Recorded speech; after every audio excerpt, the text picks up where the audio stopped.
Of which we have got tons of options for you in the beer garden as well. If you like ciders, and I'm not going to, no judgment on that because the ciders are delicious. We've got some great ciders available down in No kidding, we do. Absolutely. You know, I like a good cider. Have you ever had a good lining Googles? Summer Shandy? Ooh. Those are good, yeah. Yeah. Well, cars on the track, hot lap session number 2. And so let you know the drivers that are out there.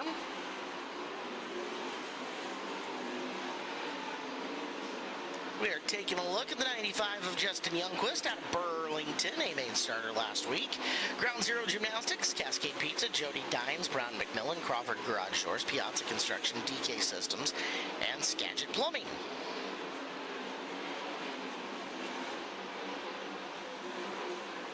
Up there as well, that's the 26 of Eric Fisher. Eric Fisher in the 26. The wing down race routine, PCI sponsored car out of Burlington, the Shark. That's 26 of Eric Fisher. Speed Mart on that car as well. One spot from making the A main for a flip on the very last lap. In the B feature, 95R Dan Reynolds out of Lewiston, Idaho. Sear Pro Torches, Diamondback Shooting Range, Auto Body Supercenter, and Beck Sawmill on the Reynolds car. Also on racetrack tonight, we want to welcome the 10. It's Tyler Thompson driving for Brock Lemley tonight. The Lemley Family Racing Pacific Coast Welding and Marine entry. Welcome to the 10. Tyler Thompson in the seat this evening. He was here during Dirt Cup, right? The Maine Motorsports 35. One of a couple Dirt Cup drivers that have hung around here at Skagit Speedway. And we'll talk to the other one out of Visalia, California. That's the 45 of Corey Eliason. He's rolling down the back straightaway on the exit of turn number 2, the KPC Morrison Redline Welding and Construction, Morrison Racing Engines, King Racing Products, the 45. That's Corey Eliason. Also on track, feature winner here at Skagit Speedway on the year from Arlington, Washington. In the Grinders Automotive and Marine, Triple X Race Components, Johansson Mechanical High Performance Lubricants, Pacific Performance Coatings 21, Jesse Schlotfeld. Schlotfeld, car number 21. Fast qualifier on Friday night was Jesse.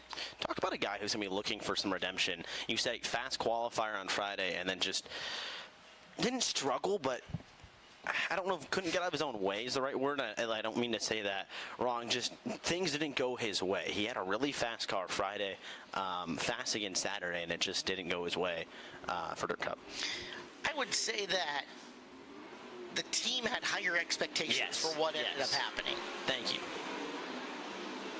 And I know that's a very safe way of putting it, but no, it's the truth, though. I think Jesse and his team hold themselves to a very high standard and had high aspects for the speed they have in that car.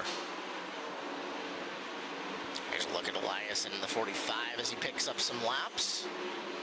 10 of Thompson as he gets some as well. White flag out for him.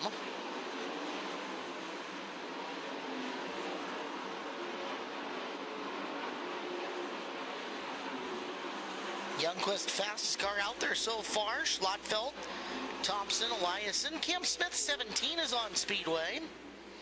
Saw Cam get endoed on one of the nights. Mill Creek, Washington drivers in the Smith Adrian Motorsports QuickTime Espresso, QuickTime Transport. Linden's Restoration and Fab DC Signs car. I believe we got them all. So 14 cars in the house tonight. Remember, if you need a new car, do what's smart and come on over to CarMart. CarMart USA, sponsor of our 410 division. Also, a big thank you to the Kokusa Motel, Skagit Speedway's preferred place to stay with a 30% off discount for our fans. Kokusa right off I-5 in downtown Burlington. Drove by the Kokusa Motel on our way back from the airport today. Nice. Yeah. It's a nice, clean place to stay. Took a room there about 6-7 years ago. They're constantly renovating and making it better.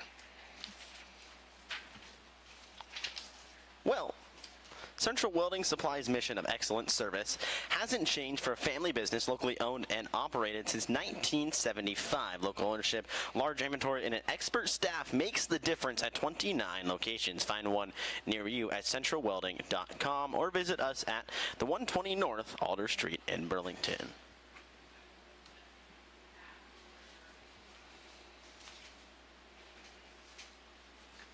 Well, we were talking about it a little bit earlier. Exciting time for us here at Skagit Speedway as we have introduced the brand new Skagit Speedway 210 Brewing Company Hazy IPA. We'll tell you all about that up on the big board right now.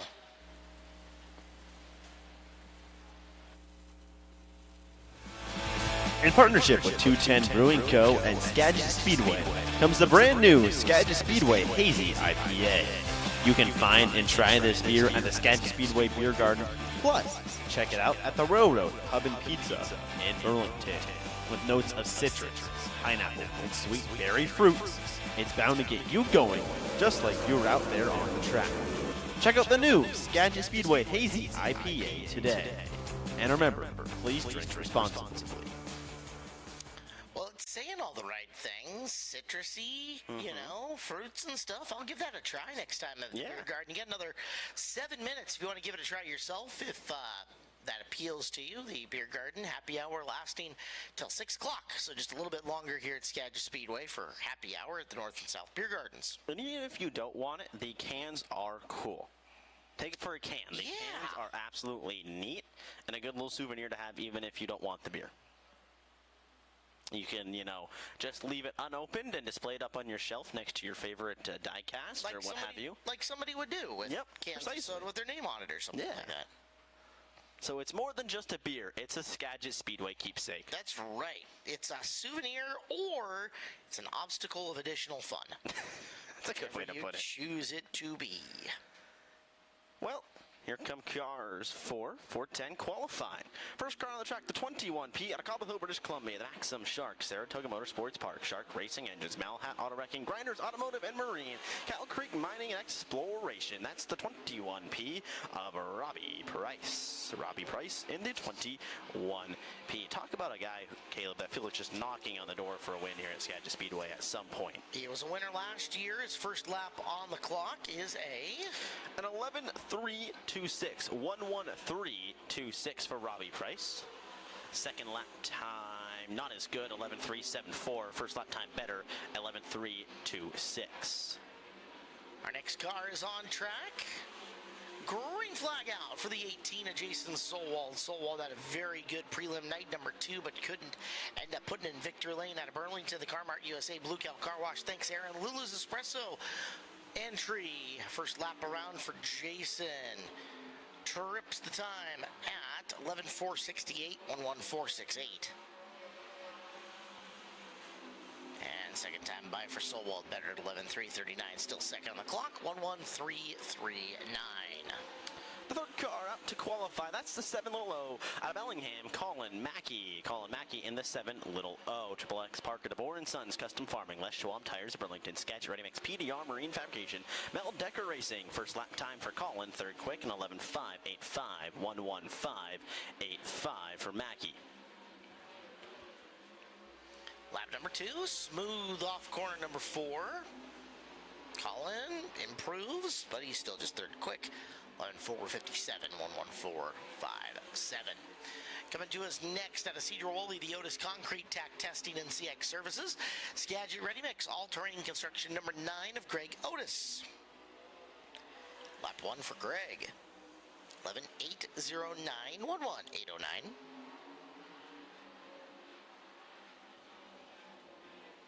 Hammering hard for lap number 2, Otis. 12.097, 12097. Otis is fourth quick. Fifth car out to qualify. That's the 91 of Chase Getz out of Snohomish, Washington. Axum Rogers, Great Western Transport, Pacific Performance Coatings, First Line Systems, Newman Racing, 91. Chase Getz. His opening lap time puts him fifth quick, 12.062, 120.62. Looking for a much better lap here. Runs it up high. Puts that right rear right on the cushion. Gets over a little bit. Lap number 2. Better. Still fifth quick. 12.037. 120.37. The now richest driver in Skagit Speedway history as he has taken more money out of here in one night than anybody in the past out of Puyallup. It's the 55 of Trey Starks, TNC Concepts, Starks Racing, AL Driveline, Newland Bar Service, Melby Fabrications and Truck Repairs. The first lap around for Trey, picking up where he left off. Quick time at 11:2:79. Surprise, surprise. Stop me when you're shocked. Yeah. Lap number 2 for Trey, crossed slower on the second pass at 11:2:94. Out of Langley, British Columbia, that's the 1F of Levi Klatt. TM Anderson Faber Racing Engine, System 1 ignition on the 1F. First lap time for Klatt is 11:3.96, 1:13.96. Fourth quick, good lap. Yeah. Lap number 2. 11:7.32 is first lap time better at 11:3.96. Fourth quick.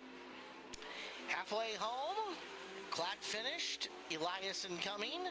Supposed to be Eliason, it's not. It's the 17 of Cam Smith. So Cam Smith's 17 is next out. The Smith Adrian Motorsports Quick Time Espresso, Quick Time Transport, Linden's Restoration and Fab DC Signs car. Cam 7th on the field at 11:9.15. 1:19.15. Second lap around, Smith 11:8.25. He is still 7th quickest. Eric Fisher pilots the 26 car out of Burlington, Washington, the Wing Down Shark. Speedmart Race Redeem Foundation, PCI 26. That's Eric Fisher. Caleb brought it up earlier. Almost made the Saturday A main. Lap number 1, 6th quick, 11:5.39, 1:15.39. Fisher off the top of turns 3 and 4. Lap number 2, not as good. 11:5.93. First lap time better. 11:5.39. Qualifying next, the drivers from Harrisburg, Oregon. The car lives right over in Bow, the Lemley Family Racing Pacific Coast Welding and Marine number 10. It's Tyler Thompson. Tyler Thompson, Devon Speedway sponsored car, where it's Skagit Speedway night at the track next Friday night. Thompson's first lap around, 11:5.77, 1:15.77. Lap number 2 for Tyler, slower on lap 2 as he goes 11:6.81. Only a couple more cars to go in 410 qualifying here at Skagit Speedway. Next out, the 45 out of Visalia, California. That's Corey Elias in the KPC. Morrison Redline Welding and Construction. Morrison Racing Engines. King Racing Products. 45. It's Corey Eliason. Lap number 1 for Eliason. 7th quick and 11:5.72. 1:15.72. And that car is now rolling at low speed. He had missed his qualifying spot. You wonder if there's something... Something one time and one time only? Or if there's a gremlin they're fighting. You never know. Well, the 95R of Dan Reynolds is next. Reynolds, the Sear Pro Torches, Diamondback Shooting Range, Auto Body, Supercenter, Beck Sawmill, number 95R entry. Be our 12th car to get time.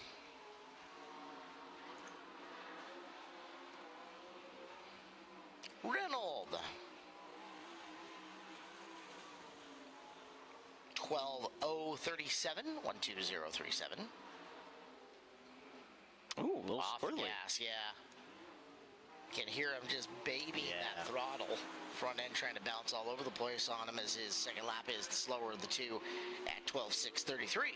He's a feature winner this year at Skagit Speedway out of Burlington, Washington. 95. It's Justin Youngquist, Triple X Rider, Ground Zero Gymnastics, Cascade Pizza, Jody Dines, Brown McMillan, Crawford Garage Door, Piazza Construction, DK Systems, Skagit Plumbing.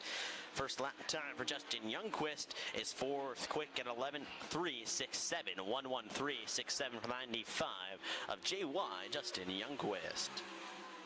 Second lap time, better second quick in 11:2.97, 1:12.97. Last chance for somebody to knock Trey Starks off the top of the chart tonight. It'll be Friday night's fast qualifier. Local setting quick time Thursday and Friday night at the Jim Raper Memorial Dirt Cup. Out next, the Grinders Automotive and Marine, Triple X Race Components, Johansson Mechanical, High Performance Lubricants, Pacific Performance Coatings, number 21 of Jesse Schlotfeld. Schlotfeld in the 21. A winner on the fastest 5 days in motorsports on night 3, I believe. A lot of momentum with that team, just looking to put consistent nights together. Jesse's first time around is 10th quick. yeah, not as hammering as you would have liked it to. 11,589. Second time by is slightly better, but Schlechtfeld a little behind the 8 ball to start the night off at 11,588. 11,588. Qualifying's done for the Carmart USA 410s. Trey Starks, quick time. Or Starkus, as mine says. Starkus. All right. 11,279. Justin Youngquist, 11,297. Robbie Price, 11,326. Jason Solwald, 11,339. And Levi Klatt, 11,396. Top 5 tonight for the Carmart USA 410s. Come on. Come on. Well, Sportsman Sprint Car practice is coming up. Their hot laps are due out.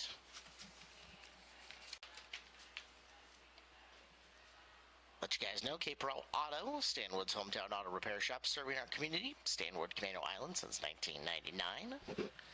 Skagit Speedway Fun Bus making a lap down around the inside. It's not Carla at the control. No, it's not. But give a big wave. The Skagit Speedway Fun Bus. You can find us at SkagitSpeedway.com. Yep, if your business, group, etc., like a ride in the bus, chance to maybe host an afternoon here at the track as a employee getaway or whatever, just give us a contact at the Speedway office. We'll be happy to set you up. Well, you get some time tooling the pit area. You get to go down into the infield, watch cars load up, and have some fun. It's a good time for anyone who wants to bring their group and support Skagit Speedway. You get to ride the bus. Nothing better than that.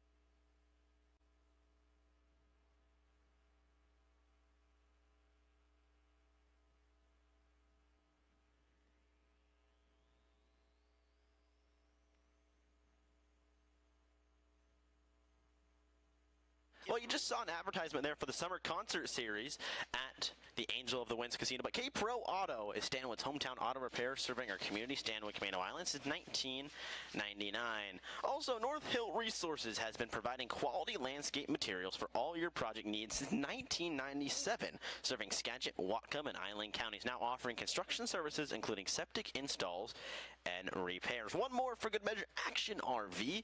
That's Action RV, your family-owned and operated RV repair facility offering a mobile service to your location or service at the shop. Come meet the friendly folks at Action RV. Saw them out here a couple times during Camping for Dirt Cup, helping out some of our great campers. And again, camping all this year at Skagit Speedway, and make sure you can get your camping spots as well for the High Limit Series when they're out here at Skagit Speedway.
followed by Brett McGuy, Ronnie Cox, Dustin Gearing, Piper Harless, and Gerald Powers. Your 6 cars so far. Winner 2 weeks ago when we went Saturday, Sunday here. Yeah. She picked up the Saturday night feature win before a exercise in patience on Sunday for the Sportsman sprint drivers. Yeah. So first group is off. Group number 2 coming out. 22 Sportsman sprints in the house tonight to compete. And that is the 21Z of Kira Zylstra. She is driving the HLB Custom Fabrication, Miracles and Memories Academy, Clangram, D&G Backhoe, Monroe Chiropractic, and Alternative Medicine Center 21Z. In and behind her, the 66T, as it's scored officially. That's Taylor Burstick out of Surrey, BC. The Roots Racing, Alpha Fleet Services, Western Gas Company, West Canada Auto Parts, Access Roadside Assistance, 66T, Taylor Burstick.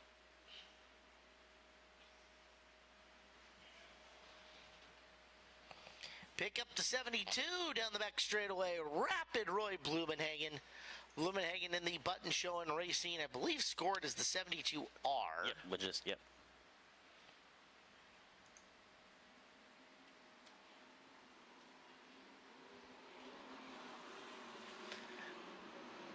As next up and out on the track, take a look at the 4-car of Allison Johnson. Johnson's out of Blaine. Elite Transportation, Cascade Materials, Mills Electric, Nordic Temperature Control, and Economy Propane for the 4 of Alley.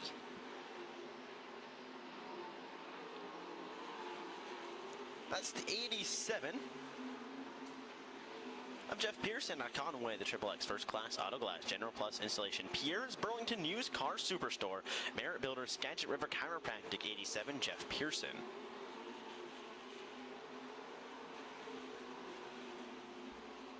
Fishing his way down the front straightaway. 57 of Tony Bundy, originally from Balta, North Dakota.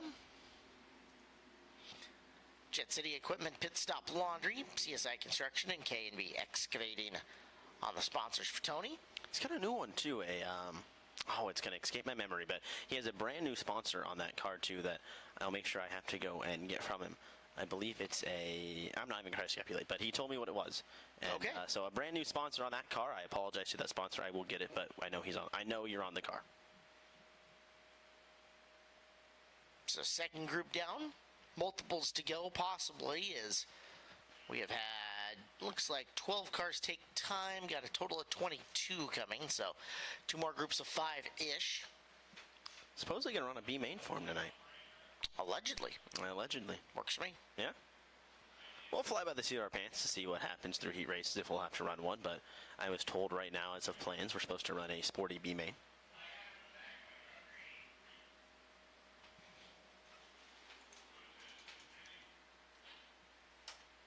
Making his way into turns 1 and 2, he was the points leader for a while. That's the 22J of Jessen Jacobson out of Stanwood.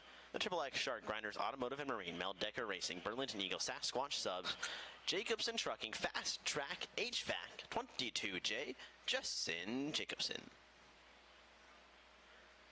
Behind him, feature winner on the year out of Bellingham, Washington. Driving the pack trucking, Miles Sand and Gravel, Mills Electric, Nordic Temperature Control. Herc Reynolds, number 13. You are looking at Steven Hendrickson. Hendrickson, the black, orange with white, number 13.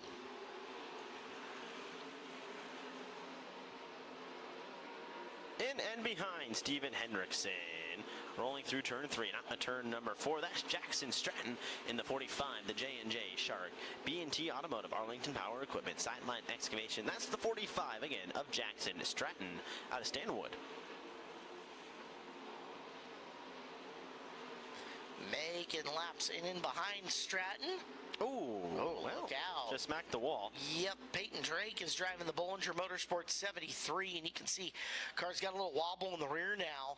Freedom Fireworks Shark Racing engines on it, so Peyton, a slap of the wall. Hopefully everything is all right. A not new motor, but a freshened motor after they couldn't get it running on Sunday, so he was excited that the motor should hopefully make some more power, and maybe it does, and now he's got to go and fix the rear end. Hopefully not. You can see Definitely that a little bit of a, yeah. Yeah, got a hiccup to it. So after 3 groups, fastest car is Jacobson, Hendrickson, Logsdon, McGuy, and Drake.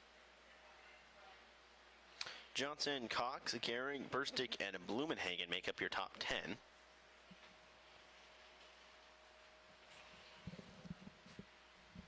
This should be the last group. We're 17 cars through 22 scheduled total here of the Sportsman Sprint cars as we get the next group rolling out on to the racing surface. Rolling out of turn number 4, that's the 44, Jalen Serrano. 44J as it's scored officially.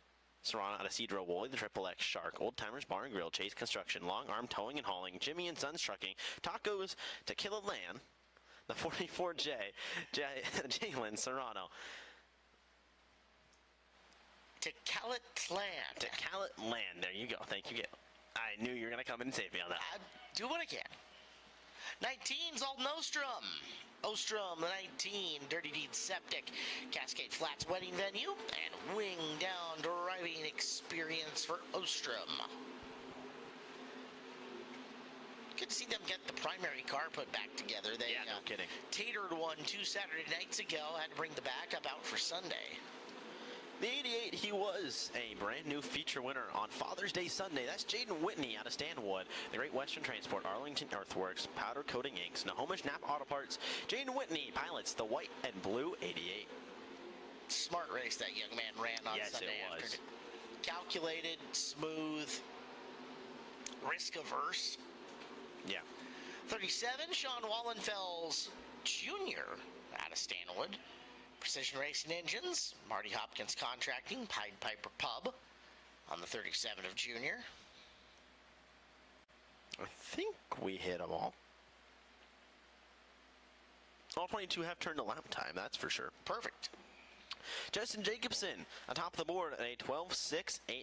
Steven Hendrickson, Jane Whitney, Macy Logston, and Brent McGuy make up the top 5. Had one more car out there, and it was Zan Miller's 23. Good catch. Zan 23X as far as the lineups are concerned. Bulldog Trailers, Razor's Edge Drywall, Sound Diesel Services, Apex Ground Control. How dare she sneak by us? How dare she? Indeed. Rude. Right? She's a nice young lady. She is very, yeah. She has got the Jason Reed crewing on her car. And I don't know if I've told you the Jason Reed story. I was going to say, I don't think you have. Jason Reed has never met a uke tire he didn't like. To Okay. the point where at the Grays Harbor Raceway, at one point in time, they were no longer called uke tires, they were called Reed magnets. All right. I love Jason, and I can tease him like that, but he knows. Well, Single-handedly keeping the Northwest front axle sales in strong. But he is lending a hand on that car with Zan. Him and her boyfriend Chase do the crewing on it. They've actually split this weekend because Destry's down south running Summer Challenge race. Her older brother is down to 360 Grays Harbor tonight, so half the group is up here north, half the group is down there south. well, if you didn't, there's limited quantities left of the Super Dirt Cup merchandise available. Very limited quantities. But if you didn't pick up some Super Dirt Cup merchandise last week, you can go check out and see what we have. But again, some limited quantities left of the brand new, week-old now, Super Dirt Cup merchandise, but it was phenomenal. I would like to point out it's a collector's edition. It is. Have you ever seen a shirt with the winners on the front and the car on the back? Yes. Okay. Well, now you've seen two of them. Very rarely, though. Now It you've hasn't. seen two. Yeah. So we did something a little different. Winners on the front, car on the back this year. It is a It looks- collector's item. Yeah. Unique, strong coloration, and you need to get yours. Wow, supplies last. There will not be a reorder of those, by the way. Once they're gone, they're gone. That's right. Any T-shirts you see this year, once they're gone, they are gone. They'll maybe come back in different colors, but if you see it, you want to buy it that day because once we sell out, good luck. They're not coming back again. Maybe a different color, but other than that, once they're gone for good. So exclusive T-shirts here at Skagit Speedway. We'll be rolling out some new ones very shortly, within the next couple of weeks, once we get all the designs ironed out. We have got a Bob's Burger and Bruce Summer National shirt that should be fairly cool for the richest paying 360 race in the country. That is due at the end of July. Guys, make your plans now. SCCT Speed Week. 2 C's, sorry, SCCT Speed Week for the 360s coming up for California. And they'll be with us Friday and Saturday. Saturday, $26,000 to win.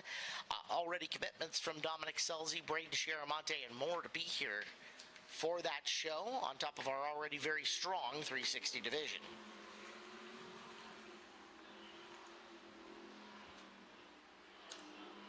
Qualifying, and Garrel Powers leads the way for the Sportsman Sprint cars in the 27 at Oak Harbor Triple X. O'Reilly's of Oak Harbor, Powers Diesel and Automotive Services.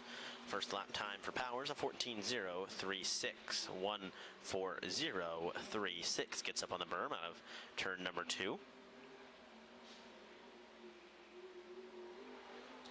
And off of turn number 4, lap number 2. 14.319 to lap number 1, better at 14.0.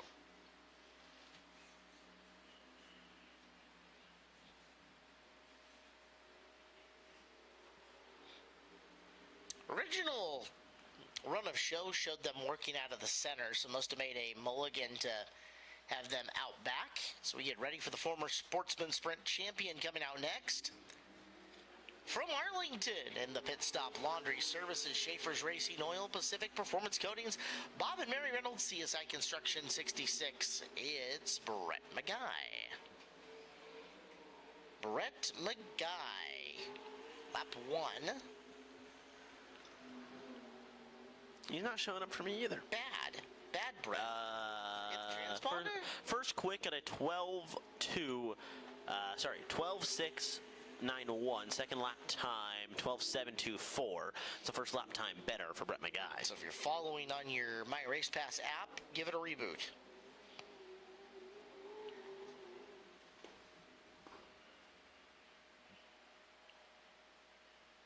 McGuy quick so far. And next up is the Rocket. The Rocket, Ronnie Cox out of Bothell, Washington. Piers Burlington Used Car Superstore. Sparrow Skin Spa and Salon. Tepic Mexican Restaurant. Rev Up Energy. Mr. T's. That's the 9 of Ronnie Cox. Ronnie Cox in the 9. A great looking black with gold number and sponsors for the Rocket. Lap number 1, will he be rocketing?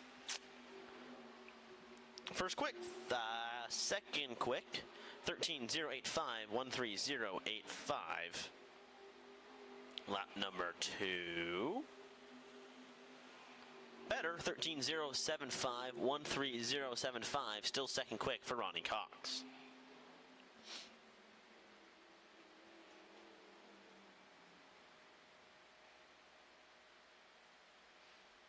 So Cox second quick, Powers 3. McGuy in the 1 spot. It is the 70 of Macy Logsdon due out. Macy out of Mount Vernon, Sea Island Sand and Gravel, Pit Stop Laundry, Absolute Plumbing, Aquatech Well Drilling and Pumps, Conway Pub and Eatery, and Rindall Trucking. 12.866 on lap 1, 12.866. And she will roll to a 12.857, 12857, second quick for Macy Logsdon.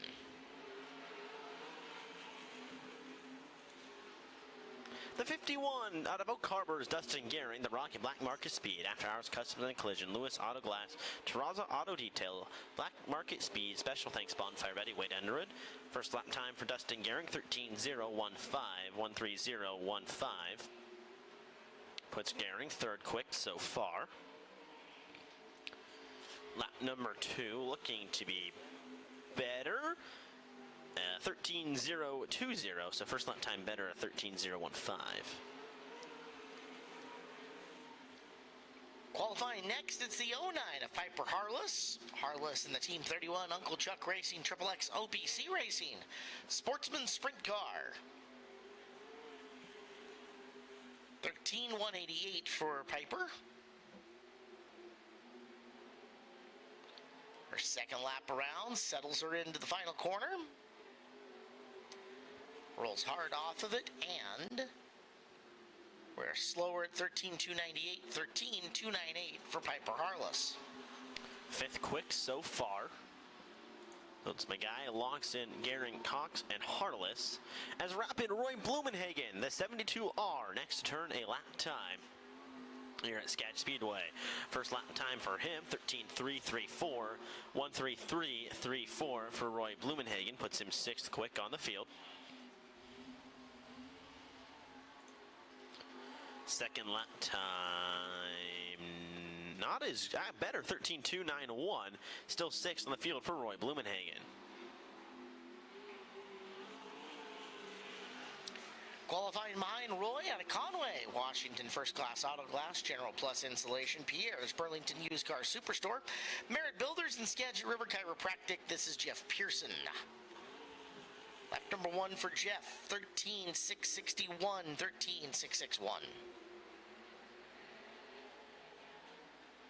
Good for 7th quick so far. See if we can get a better lap 2. Boy, right front, really shaky on that race car, as he'll go 13.609. 13.609 for Jeff Pearson. Next car out to qualify, that's the 57 P of Tony Bundy out of Alton, North Dakota. The City Equipment, Pit Stop Laundry, CSI Construction, K&B Excavating. First lap time for Tony Bundy, 13.725, 1:37.25 for Bundy. 8th quick on the field so far. There are 9 cars that have qualified. Second lap, 13.499, 1:3.499. 66T is next up from Surrey, British Columbia. Taylor Burstick, the driver. Roots Racing, Alpha Fleet Services, Western Gas Company, West Canada Auto Parts, and Access Roadside Assistance. Burstick, good lap, 12.954, 1:29.54 for Burstick, 3rd on the field. Anything in the 12s is bound to be pretty good right now. Burstick's second lap around. 12.690 is quick time. Wow. 12.690. Taylor Burstick, quick qualifier here at Skagit Speedway and the Sportsman so far. Knocks off Brent McGuy, moves Macy Loxton back to 3rd. Dustin Gehring and Ronnie Cox, your top 5. Allison Johnson out of Blaine, Washington. The Art, Uncle Bill, Elite Transportation, Cascade Materials, Mills Electric, Nordic Temperature Control, Economy Propane, number 4. It's Ashley Johnson. First lap time for Allison, 6th quick at 13.129, 1:31.29 for Allie Johnson. Second lap time, 13.355, still 6th quick for Allie. To the racetrack next, out of Monroe, it is the HLB Custom Fabrication, Miracles and Memories Academy, Clan Graham, D&G Backhoe, Monroe Chiropractic and Alternative Medicine Center car. It's Kira Zylstra, 12.981, 4th fastest on lap 1. Zylstra has to turn the car twice in the corner. That's going to hurt her. Second lap is slower at 13.013, 1:30.13. 12 cars into the 22 we have scheduled total turn a lap time. Tanner Merritt at Commando Island, Washington, the Maxim Tepic Mexican Restaurant, First Class Auto Glass, General Plus Installation, Delta Camshaft, Pierre's Burlington Used Cars Supercenters, 36. Tanner Merritt opening lap time puts him 8th quick at a 13.180, 1:31.80. It's up over the cushion, and turn number 2 goes back to the bottom, washes it up a little bit on the exit turn number 4. Second lap time, 13.714. First lap time, much better for Tanner Merritt. Feature winner on the year, Bellingham, Washington's Steven Hendrickson coming out next. Pack Trucking, Miles Sand and Gravel, Mills Electric, Nordic Temperature Control, and Herc Reynolds. First time by, ooh, it's the Devil's time at 12.666. 12.666 is quick time for Hendrickson. Steven, lap 2, just a hair faster. 12:06.36 quick time for Hendrickson in the 13. A lot of speed still on the track because we're over halfway through qualifying. The 45 is Jackson Stratton out of Stanwood, Washington. The J&J Shark, B&T Automotive, Arlington Power Equipment, Sideline Excavation 45, Jackson Stratton. Opening lap time is 14th quick, a 13.671, 136.71 for Jackson Stratton. Goes down to the bottom through turns 3 and 4. Looking for better on lap number 2. He'll get 13.507. Still 13th quick. Well, we saw him kiss the wall earlier, and no, he is not going to make a spot. This was supposed to be Peyton Drake. Instead, Justin Jacobson rolls. Grinders Automotive and Marine, Meldecker Racing, Burlington Eagles, Sasquatch Subs, Jacobson Trucking, and Fast Track HVAC. Jacobson, 12.817, fourth fastest. 12.817. And 12.813, second quick. 1.2.813 for Jacobson. So Drake misses his spot. You know, we saw him kiss the wall and maybe hurt something in the back, and we will flash forward to the driver out of Olympia. The 23X is Zan Miller, the Triple X Shark, Bulldogs Trailers, Razor's Edge Drywall, Sound Diesel Services, Apex Ground Control, 23X Cure, Zan Miller. First time for Miller, 13.765, 137.65. Puts her 16th quick on the field so far, 17 that we've qualified. Lap number 2, better 13.459, 13th quick still. Out next, in the Dirty Dig Septic Cascade Flats Wedding Venue, Wingdown driving experience number 19, Alden Ostrom at Cedar Woolley. Ostrom, first time by 12.900, 12.900. Checkered flag for Alden, who currently sits 6th fastest. And lap 2 is slower. He will not advance at a 12.977. 1.2.977 for Ostrom. The 19th card hit Skagit Speedway. That's the 37 of Sean Wallenfels Jr. out of Stanwood. The Precision Racing Engines, Marty Hopkins Contracting, Pied Piper Pub, 37, Sean Wallenfels Jr. Opening lap time, 18th quick, 13.713, 137.13 for Wallenfels. Behind the West Army racing car. Lap number 2, better 13.425, 14th quick with a 13.425. Skagit Speedway's most recent feature winner out of Stanwood, Washington, will come out next. He has not fired yet, though. There we go. Push truck shoves on the 88 car of Jaden Whitney.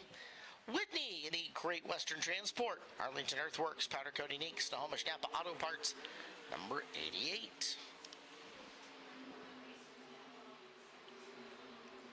So here's Jaden. Lap number 1, 12.751. Very good time. 4th quick on the field. Heat races lined straight up by time trial with no inverts. The better you time in, the further up front in the heat you start. Into the 12.6s, 12.689. Second quick for Jaden Whitney in the 88. It's amazing, Caleb, to watch the car who got first quick and or first out and almost last out. A lot of speed here is. You saw Jaden Whitney get up there. So 44J, that's Jalen Serrano out of Cedar Woolley, the Triple X Shark, Old Timers Bar and Grill, Chase Construction, Long Arm Towing and Hauling, Jimmy and Sons Trucking. That's the 44J of Jalen Serrano. First lap time for Serrano is good for 9th quick at a 12.983, 129.83. Second lap time better, still up to 5th quick now, 127.18, 12.718 for Serrano. Good lap for Jalen. No kidding. Especially rolling off dead last here in this qualifying order. That's what I'm saying. There's a lot of speed, even late here in this qualifying order, that can be found in the track. We did get a lot of moisture in the overnight hour. Yeah, we did. Here. Not quite the 3/4 of an inch of rain that we had before one of our prelim shows at Dirt Cup, but at the same time, enough to help moisturize the surface quite nicely for us. do it for time trials. Hendrickson, quick time tonight. Well done for him. That gives him the front row seats to up front in the heat race. Hendrickson, Whitney, Burstick, Magai, and Serrano, 1 through 5 tonight in qualifications. There's Summer Concert Series, August 2025. The race ends and the music begins. Get your tickets at angelofthewinds.com. Must be 18 years plus. And man, it reserves all rights. But Angel of the Winds Casino Resort Summer Concert Series. Get your tickets online. Northwest Propane, known for longevity, they've been providing excellent propane services for over 77 years. Family owned and operated for more than 4 generations. When you're looking for personalized quality propane services from a company you can trust, turn to Northwest Propane. Visit them online at nwpropane.net. And more than just a rental store, Birch Equipment has the largest selection of equipment in Northwest Washington. Bigger equipment, longer reach, local, bigger, better. Visit birchequipment.com for more info. Hornet time. Oh, yeah. My favorite time of the night. Only the 3rd time this year. I know. We had a chance to run them as they had a washout on their schedule. I believe Armed Forces Night was that night. That was the rain out. But we'll see more of them in the back half of the season. They're getting geared up for the same thing the 360s are. Bobsburg Brew, the K-Pro Auto Hornet Nationals, running right along with the Bobsburger Brew Summer Nationals. So watch some 360 sprint car racing and watch the K-Pro Auto Hornet Nationals out here at Skagit Speedway as well. Get your tickets online at SkagitSpeedway.com. Or as my Spanish teacher would say, poon.com. Nice. Yeah. All the way back in high school. Long time ago for you. No kidding. Green flag out. Let the Hornet group qualifying and hot laps begin. Track record is a 17:109, held by Mike Guffey. See if anybody can get down in and around that today.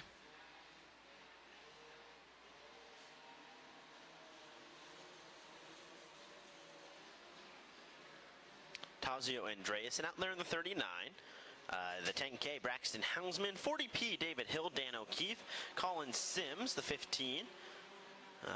Raven Skogrud, the 71. The V8, the Battle Wagon.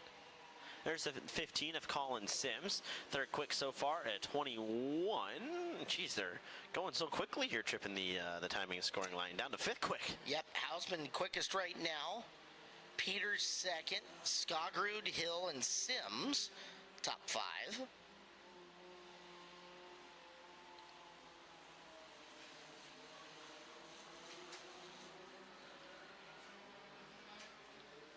First 8 on the raceway. Hausman still in the top spot. Let's get a look at him. Black with green and purple car. 42 truck on track. Dan O'Keefe. And O'Keefe sits about 6 quick so far. Nobody anywhere close to track record speeds yet, so. But Hausman the fastest. They're the first few that come out.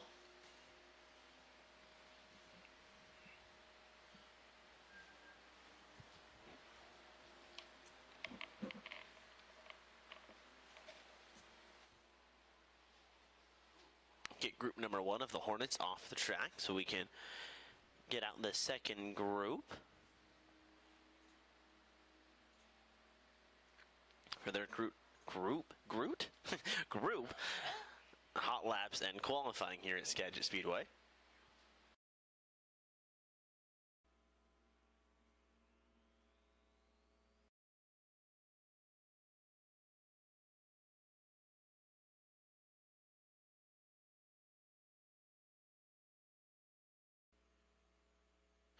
Two Hornets in the house tonight, broken up into 3 sessions of group hot lap and qualifying. Get session number 2 out here momentarily. Another set of 7 cars to follow after set number 1 had 8. Braxton Hausman, as Caleb mentioned, atop the chart so far with a 20.043, 12043.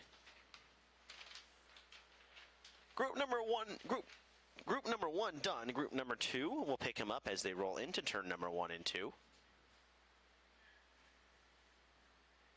And apexing.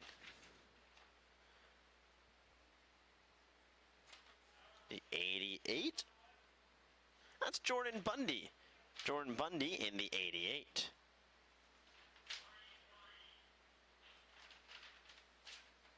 And in behind Jordan Bundy, the 52, that's Jeff Woolsey out of Ellingham. Woolsey, the white car with a red 52. The 007, Mike Guffey, makes his home in Anacortes, Washington.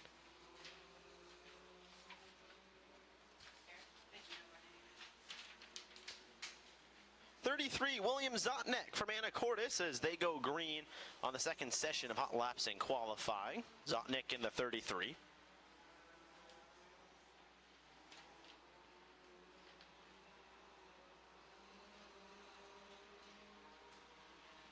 Slowly into turns 3 and 4. That's the 50 of Bubba Peters out of Everson. Bubba Peters in the 50, and right there as well, the 68D, that's Greg Hipma out of Cedro Woolley. Going high wide is Hibma, and so far a quick time in the 68, an 18.805.188.05 for Greg Hibma. One truck we missed, that's Cameron Lavarge, the 4 out of Everson, Washington.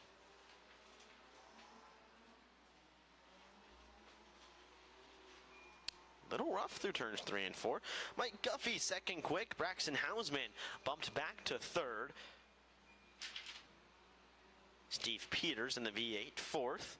And Dave Hill rounds out your top 5. There's a good look again at the 52 of Jeff Woolsey. Checkered flag flies on second session of hot laps and qualifies. And it's the 68D that leads them all so far. Greg Hibma at Cedro Woolley. Time of 18.850.188.50.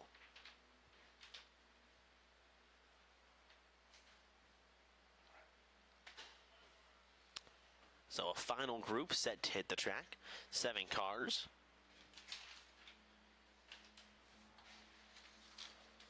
To make up that one.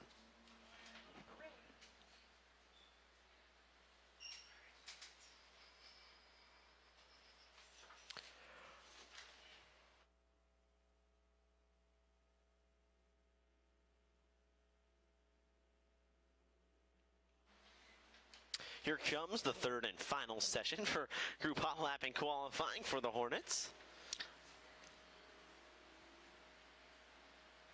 The 17, Wyatt Covert. I feel like first time I've seen him back at Skagit Speedway this year. Pretty boy racing. Yeah. That's what the team shirts say. Out of Mount Vernon, Wyatt Covert, good to see him back in the Pretty Boy Racing 17. The 40, that's Ryan Henry out of Ferndale, Washington. And, looks like Henry is slowing down. Nope, he keeps going. Subaru, Scott Henry, a feature winner this year at Skagit Speedway in the 22. Opening night feature winner for the Hornets. Good for Scott. First feature win for him as one stopped on the infield here in turn 3. And looking, trying, eyeballs not functioning. Yeah, your guess is as good as mine. Rubio's no sponsor on the car. I can tell you that much. Well, there's the 23 of Bryce Kolar out of Lake Stevens. We will see Talon Kolar coming up a little bit later on in the season. Bryce is a high energy dude. Yeah? Yeah, very excitable. So keep that in mind. Okay. Excitable as in you make him mad, he's going to pay you back, or excitable and he's a guy that likes to have fun time? Both can be true. All right, fair enough. Another look at Wyatt Covert in the 17. These cars make idle speed around Skagit Speedway. Couple extra laps to run in, a little bit of the fluff. You wouldn't think as the Hornets is really a track packer, but they do put a lot of weight down in the little small surface area of the tires that they have. So good about getting some of the fluff packed down. Good about bringing moisture back up into the track as well once the sun goes down.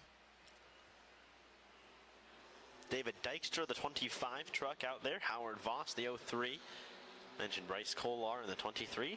Ryan Henry in the 40.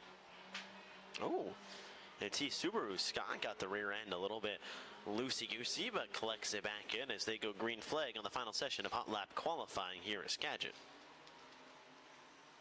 And there's the 03. I'm told that when Howard gets that thing deckled up, it's going to look real good. All right. But I can see the thought process behind it. paint and decals never made a race car faster. No? In fact, they're additional weight. So far, he's third quick. Slower. I do like the orange spoiler. Yeah. Yeah, that looks good. So Voss is third quick at a 19.524. Still Greg Hipma top of the board with Mike Guffey in second. Axton Hausman and the battle wagon of Steve Peters rounds out the top 5. Checkered flag falls. So that is qualifying, and that just set the lineup for the heat races coming up for the Hornets, who will run second on the card tonight. Yep. Sportsman, Hornets, 410 sprint cars, basically, All night. the way we're going to see it from here forward as far as heat races and main events are concerned. We'll see the Sportsman B main before we get into our A main events tonight here at Skagit Speedway. The Race Redeem Foundation collaborates with community organizations to bridge the gaps in the system of care when addressing the disease of addiction. Race Redeem Foundation trying to remove the silos in our system to encourage a more comprehensive approach when addressing the disease of addiction. Learn more at raceredeem.org. That's raceredeem.org.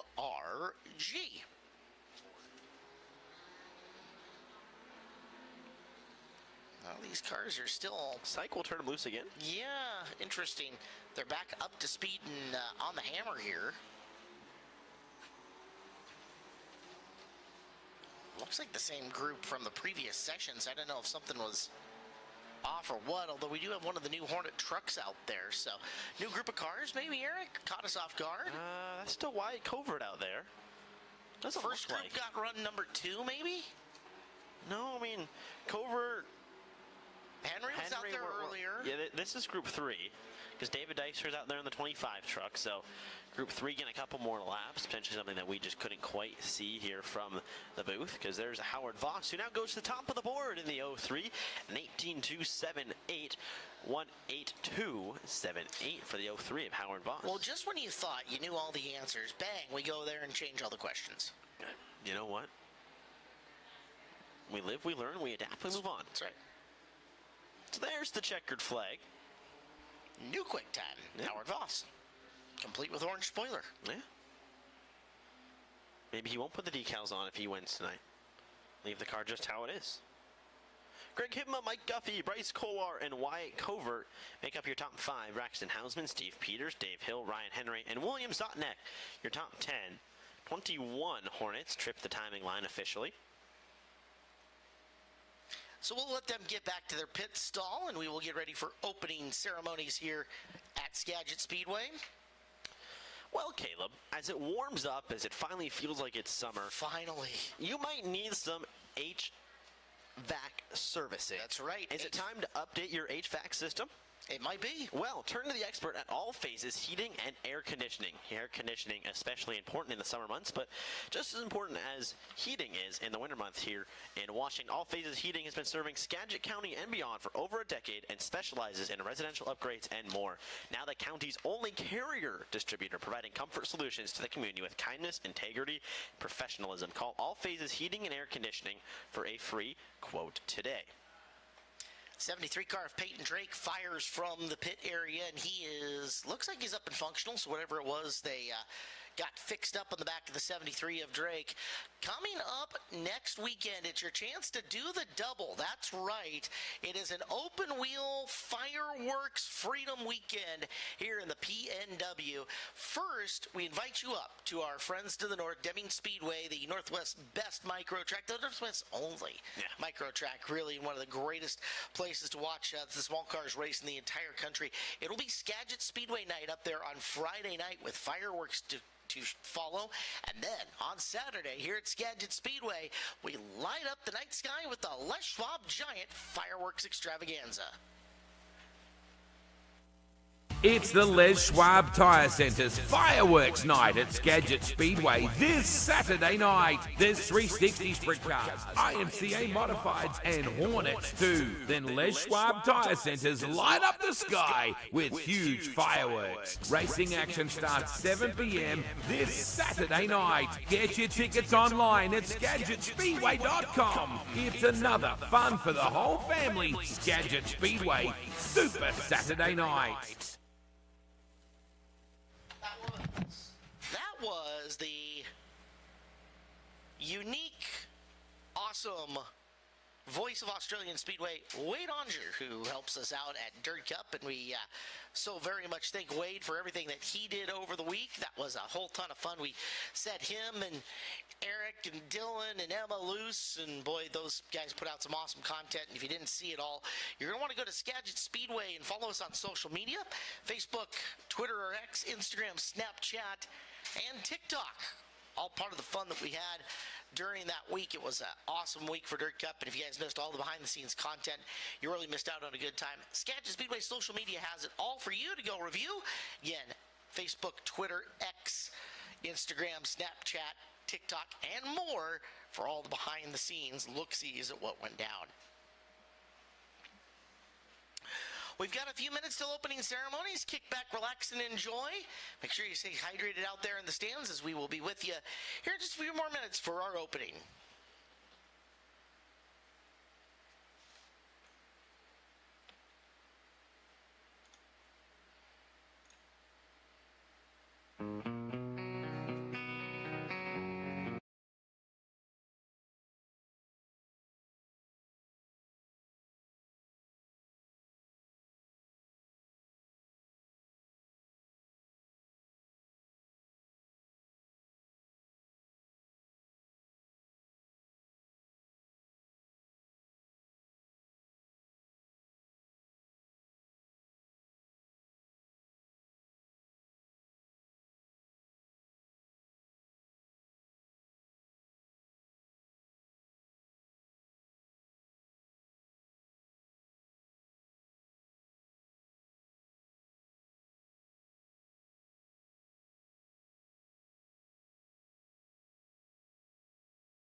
track. We got birthdays in the house tonight. Big happy birthday to Jack Adams. He is 9 years old in the building. And Kendrick Olds is 11 years old. Happy birthday to you, Kendrick. Kendrick, Jack, it is my personal thought that you guys have the best birthdays. So, and I'm not going to be convinced otherwise. So congratulations to you guys. And thanks for celebrating with us here at Skagit Speedway. Eric, are you potted up and ready to go? Are we ready for the Dirt Cup Hangover edition of Skagit Speedway tonight? Oh, yeah, Caleb. I'm ready to go. We're ready to go down here. Are you ready up there? I am set, man. You know, just 1 week ago, we were giving away $100,000 here in the building. Tonight, we got that same guy who took home 6 digits here, plus 14 other Car-Mart USA 410 sprint cars. Great field of Sportsman, Sprints, and Hornets as well. I think this is going to be a good one. Yeah, it's going to be a lot of fun, but before we can get into the racing action here at Skagit Speedway, we have some thank yous to go through. So a big round of applause, please, for all our fire and safety and medical crew here at Skagit Speedway. We also have some walking the grandstands. If you need medical attention, they're the best in the business. Please flag some of them down. All our safety officials, our push truck drivers, our flaggers, our wall scrapers, everyone, we couldn't do without them. And you guys, the fans, thank you for coming out last week in the Dirt Cup and coming back out again this Saturday. We hope to see you next Saturday as well for fireworks. So a big thank you to you guys and everyone here at Skagit Speedway. Well, at this time, we'd ask if you're able to please rise and join David Waldy and the Canadian and Star Spangled Banner.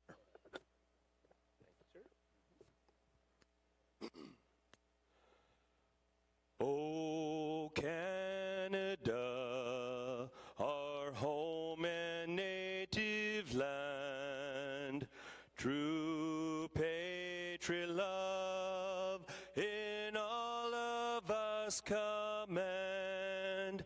With glowing hearts we see thee rise, the true north strong and free. From far and wide, oh Canada, we stand on guard for thee. God keep our land glorious and free. Oh Canada, we stand on guard for thee. Oh Canada, we stand on guard for thee.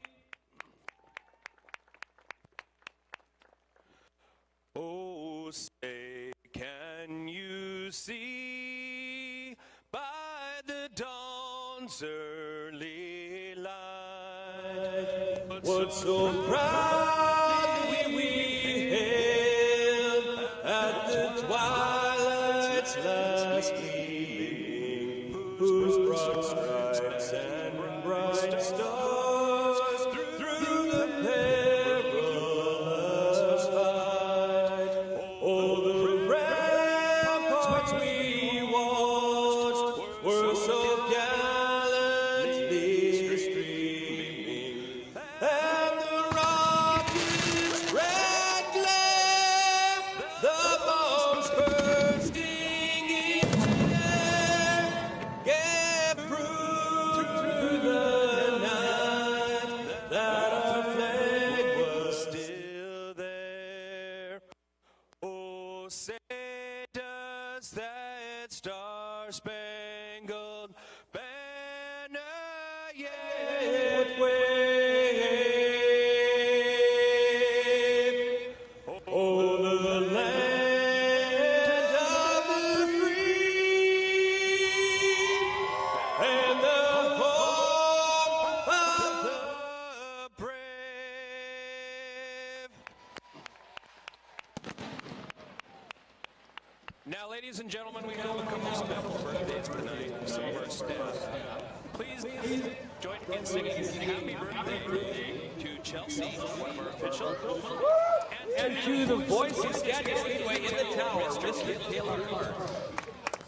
Yes, he does. Happy birthday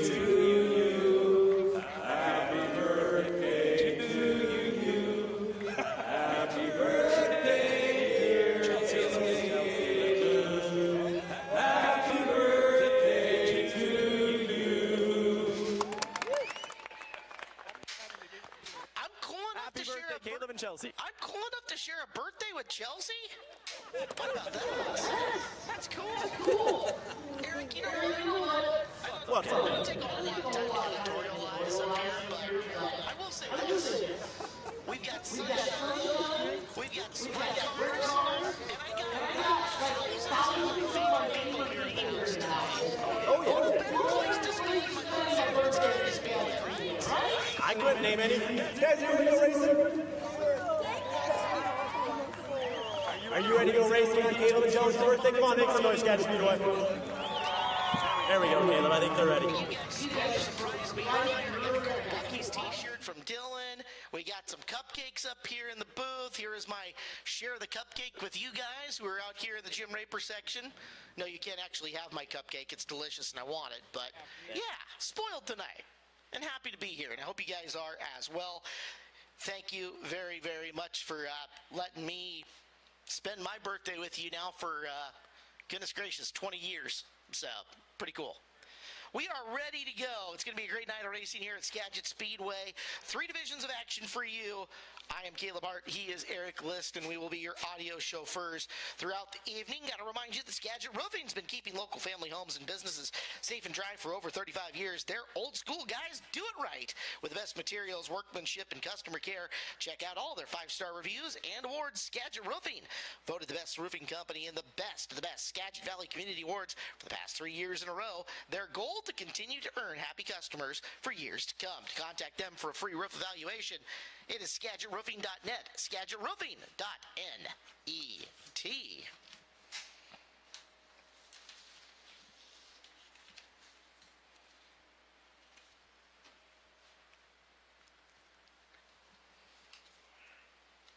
Big thank you to the Angel of the Winds Casino Resort. They were our title sponsor of the Jim Raper Memorial Dirt Cup.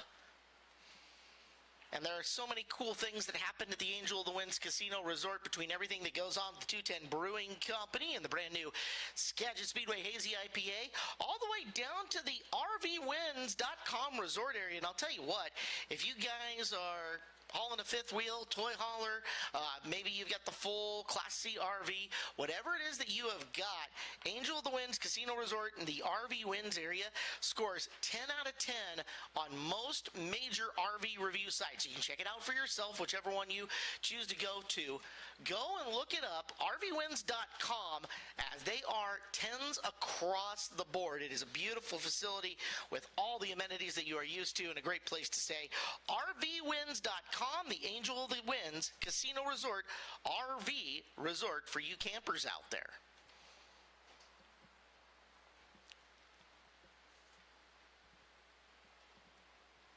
Our next major event is coming up next Saturday night here for our Les Schwab Giant Fireworks display, but we got big money coming up and on the line 30 days from now. It is the tail end of the SCCT Speed Week, as the Sprint Car Challenge Tour making their way to Skagit Speedway for the very first time Friday and Saturday night for the Bob's Burger and Brew Summer Nationals coming up. 360 Nats will be in the house. Bob's Burger and Brew, longtime sponsor of that. And we are putting up $26,000 to win the biggest two-win 360 purse in the nation. Advance tickets are on sale now. You can pick them up at SkagitSpeedway.com or right off your mobile phone.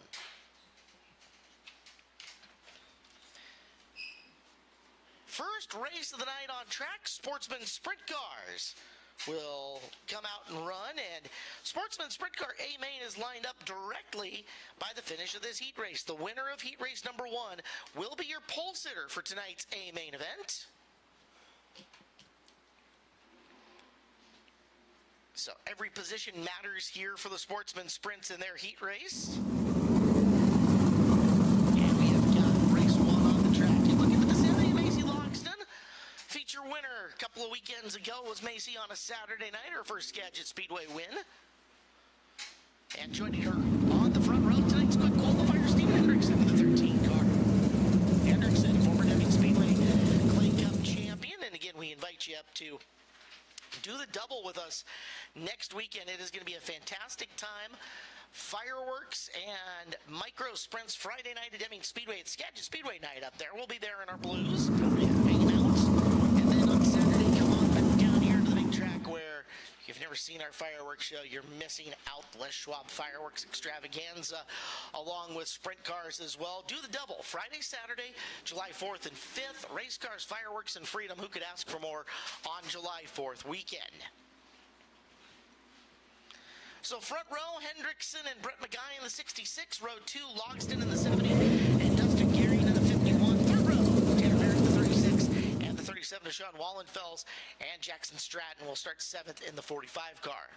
7 cars to go 8 laps in the first of 3 Sportsman Sprint Car Heat races tonight at Skagit Speedway. They'll take some time to get some speed, get caught up to the brand new Ford Performance Pace vehicle out around Skagit Speedway. Debuted that last week at Dirt Cup. We did. You get to drive the thing around. It drives nice, doesn't it? It drives much nicer than the other Pace vehicle we have. That's wonderful. Yeah, it was fun. It's very distinct, easy to see. If we got it out and around in public, you will know where Skagit Speedway is and what we've got going on for an event. When you see the Ford Performance Ford Bronco out there, you know Skagit Speedway's in the house. Come see us. We'll likely have things to give away. We may have tickets, whatever it is. Tag it on one of our social medias. Tell us we saw it out there, and we might find an opportunity for you to take home something free. Yep, Eric will not be turning on the lights, though, because that was a no-no. That was a bad plan. And then don't bribe the cop afterwards. Well, you know, I was just trying to be friendly. I offered him some tickets and a pocket schedule, but he politely declined. Which is a felony bribery of a police officer, but we'll forget Well, you know that. what, Caleb? Lights go out. We're going to go racing, so we'll completely forget that one as they roll into turns number 3 in the chalk stripe at turn number 4. Green flag flies. We're racing here with Sports Sprint Car A main side by side down in turn number 1. Hendrickson on the bottom. A guy up top, and Sean Wallenfels Jr. goes for a Spinarooski in turn 2 and keeps it going. But caution flag flies. Beautiful save by Wallenfels, but you saw him out there tiptoeing in the tulips, and the tulips reached up and grabbed him. And a lot of the time when you see a driver going around, we don't have a hard and true rule. We do now have a hard and true rule on that. You go 360 spinning, we're throwing the caution, and we're stopping the race. No blend in, no nothing, you're going to the back of the pack. So makes it clean and simple. We'll re-rack them or restack them and try it again. Hendrickson, McGuy, Logston, Gehring, Merritt, and Jackson Stratton, and then Sean Wallenfels Jr. bumped back from starting 6th to 7th.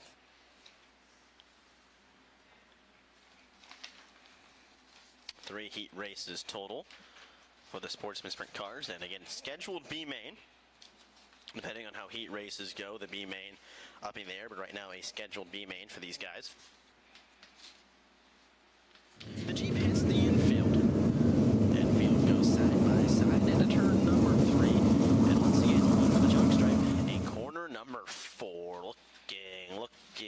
Looking some more. And green flag flies. Hendrickson takes him back to green. A great start for Steven Hendrickson in the 13. He leads him down into turn number 1. Macy Logston slides up in front of Gehring to protect that second and third spot as Gehring races with Merritt on back for the 4th spot. Give it to Dustin Gehring, Tanner Merritt way up high. Jackson Stratton comes by in the 45. But Brett McGuy leads lap number 1. Tanner Merritt, Sean Wallenfels Jr. waging war farther back in the field. Give it Tanner Merritt, Jackson Stratton, you see there in the 45. Dustin Gehring sets his sight on Macy Logston, who runs 3rd, but she's trying to run down Brett McGuy, but they're all chasing Steven Hendrickson, who leads so far. So we're 3 laps in of 8 total around the Skagit Speedway. Interesting conditions out there. There's a little to grab on and dig for, but it is definitely not as dry and hard as you would think it is with the wind, sunshine, and no clouds that we have over the top. Hendrickson taking full advantage. I mean, this is the speed that it looked like he had the night that he picked up his first feature win here. He is smooth. He is getting grip. And he should be a happy camper aboard the 13 right now. Yeah, walked across the front stretch to get to opening ceremonies, as one does, and there was a lot of moisture in the track, more than I honestly expected. Get a good look there at Macy Logston as she's up to 2nd now after getting by Brent McGuy, who's fallen off the pace. McGuy, the car owner on that 70 car, the engine owner at minimum. And he's pulled into the infield. So not good luck there for the 66. One more time around the Skagit Speedway for 13. Steven Hendrickson to turn number 3 through the shadows and off of corner number 4. Steven Hendrickson picks up the win here in heat race number 1. Macy Logston a long ways back picks up 2nd. Dustin Gehring 3rd. Jackson Stratton 4th, Tanner Merritt 5th, and Sean Wallenfels Jr. in 6th. Brent McGuy pulls off but finishes 7th. So Hendrickson gets the W in heat race number 1. That means he has got the pole for the A main event tonight. Your next heat race winner will have outside row number 1, which in some instances is the preferred starting spot on the front row.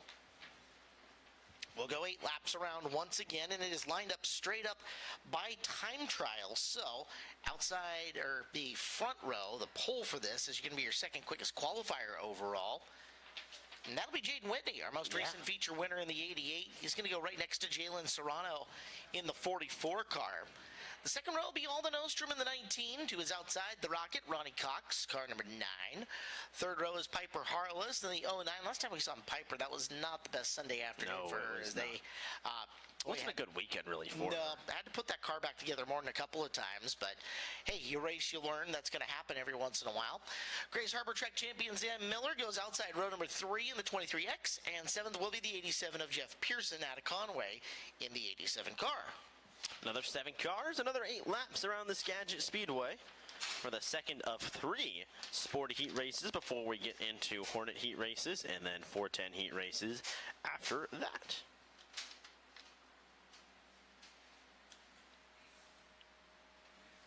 And here the engines fire from the pit area. Sportsman sprint cars. Car construction-wise, you could look at them. You can look at a 410. You're going to see a lot of the same componentry between the two of them. The big difference is in the motor package. The cars do have to weigh a little bit more, so you may see less titanium, less carbon fiber on them because the minimum weight rule higher on the Sportsman. But the big difference in the car's handling is all in the car's power, where you're on a limited horsepower 360 cubic inch package. On the Sportsman, they restrict air intake, and thusly on the engines, they produce less in the HP range. And they're sealed, too. The The 305s, sporties are the sealed, 305 race savers that are in the field are sealed. With factory sealed, you've got a General Motors crate engine basically in them is what you have. So you can factory seal, or Galen does sealing, too, if you want to build your own. And what they're trying to do is limit you from going into the motor and putting in high expensive, lightweight crankshafts and camshafts and stuff like that. Tie rods, Pistons. Again, trying to make it a budget limited division. And they're making in the mid 500s for horsepower on the high end, whereas your 410 sprint cars now are in the upper 800s to mid 900s on average. Yeah. So there's a difference. Field will assemble side by side behind the Ford Performance Pace vehicle. Make sure all our ducks are in a row, showing 1 to go. Lights will go out, and green flag will fly next time they hit the chalk stripe in turn number 4. It's Whitney, Serrano, Ostrom, Cox, Harless, Miller, and Pearson. The next set of 7 cars for 8 times around the Skagit Speedway.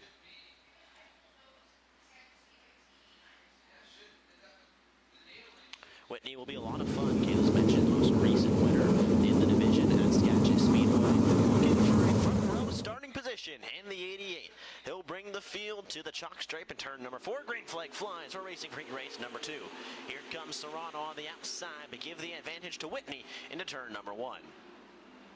And they'll call it back. Yeah, you're going to try it one more time. Both your flagger and your race director have got a up and over the top view of the corner. Race director not quite on line with that white stripe, but he's got a really good over the top viewpoint of it, and he can quickly whistle down and say, hey, turn those yellow lights back on. Again, we're looking at them to be wheel to wheel even coming off the white, and that can be hard to gauge, especially if you're starting to roll into it a little bit early like the outside lane tends to do.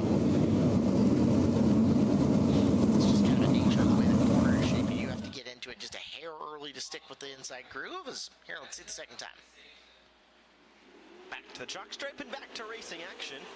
Another great start there for Whitney as he'll get away with Serrano in tow on the exit of turn 2. Even on that start,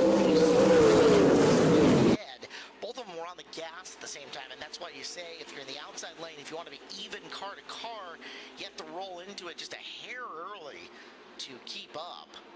You have to almost predict a little bit when that leader is going to fire. And it's good if you time it right, but then it can also bite you because you can get called for jumping the start. And if you do it more than once, you'll get docked a row. Yeah, it is one of the games that you play. And it's one of those skills that you acquire in running these cars over a long period of time. Whitney had it down pretty pat that time as he is out and in front.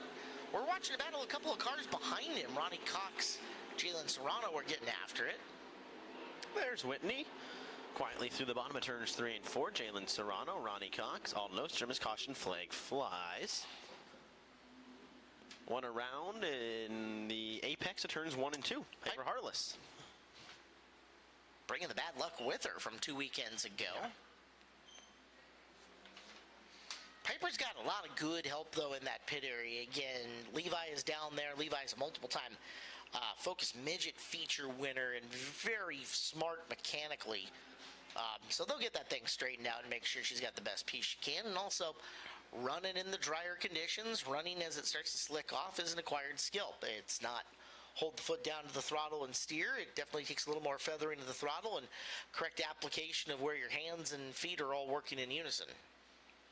And if you're Serrano too, we didn't get a good look at it. You're hoping that maybe there's not too much damage done to that car, and hopefully it'll just roll back. And if you can retake the end of this field would be big, because then you're potentially saving yourself from having to run a B main if you can work your way back up a couple positions.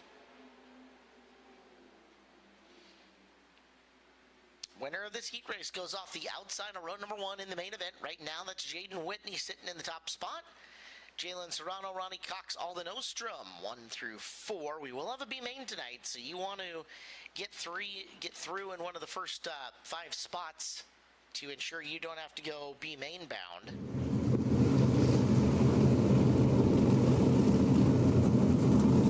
You don't want to be eastbound and B main bound at Skagit Speedway. All things that are very bad. Yeah. I don't know if that rhymed as well as I thought it did, but you know, the attempt was made. Points for effort. Thank you. That's how we grade here at Skagit Speedway, on an effort scale. But we don't deal in participation awards. No, we do not. Why? Because finishes matter. Yeah, yes, they do. Field will go back to the green. There we go. Jane Whitney brings the field back to racing here for heat race number 2. A good start. Jalen Serrano misses the bottom a little bit. That allows Ronnie Cox to close right back in, which is a good job in the exit turn 4 to pull away. Cox is sharp. He knows the value of starts and restarts here as he tries to keep up with Jalen. Serrano very quick, though, as it is the pair of Brian Serrano and Paul Hoppy, Mel Roberts, all working on that race car in the pit area, and they're giving her a very mechanically solid foundation to race underneath her week in and week out. She will pull away from Cox and establish control over the second spot. Now it's Ostrom looking for third, half a groove lower than Cox through 1 and 2. Goes back up to that half a groove. But so does Cox on exit, and really will lose a little bit if anything, just doesn't gain. Good look there. This one is gap 1.689 over second place running Jalen Serrano. Here comes Alden Ostrom back on the bottom, getting awfully close. White flag flies one more time around the Skagit Speedway. Into turn number 3, a front row starting position on the exit of court number 4. Jane Whitney picks up the win here in heat race number 2. Whitney will advance through outside row number 1 for the A-main start tonight. He's going to be awfully happy with that. In second and guaranteeing herself, rolling off inside row number 3 in the A feature will be Jalen Serrano. A good run for her. Cox makes the A main. Ostrom will come with him. Has a good run for those guys, as we're 2 down, 1 to go for Sportsman Sprint Car Heat Races. Zan Miller, Jeff Pearson, and Piper Harless round out 5, 6, and 7.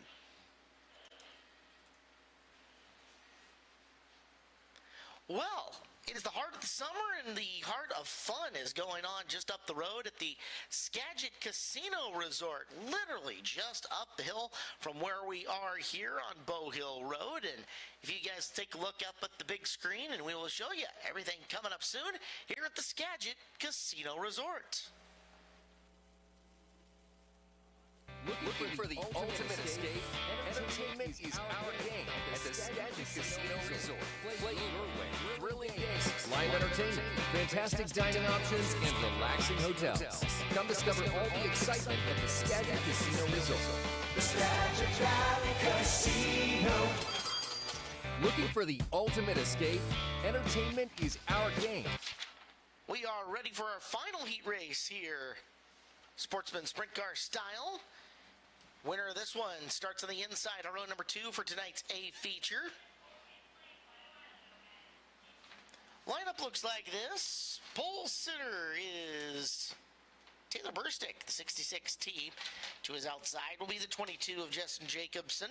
Second row, Kira Zylstra, the 21Z. The 4 of Allison Johnson will be next to her. Rapid, Roy Blumenhagen, the 72R. And the 57T of Tony Bundy from the third row outside. Gerald Powers will be your 7th place starter. All by himself in the back row. 7 cars for 8 laps for our third heat race. Hornet heats to follow, and then the Car-Mart USA 410 sprint car heat races to finish out heat racing for the evening. While we do that,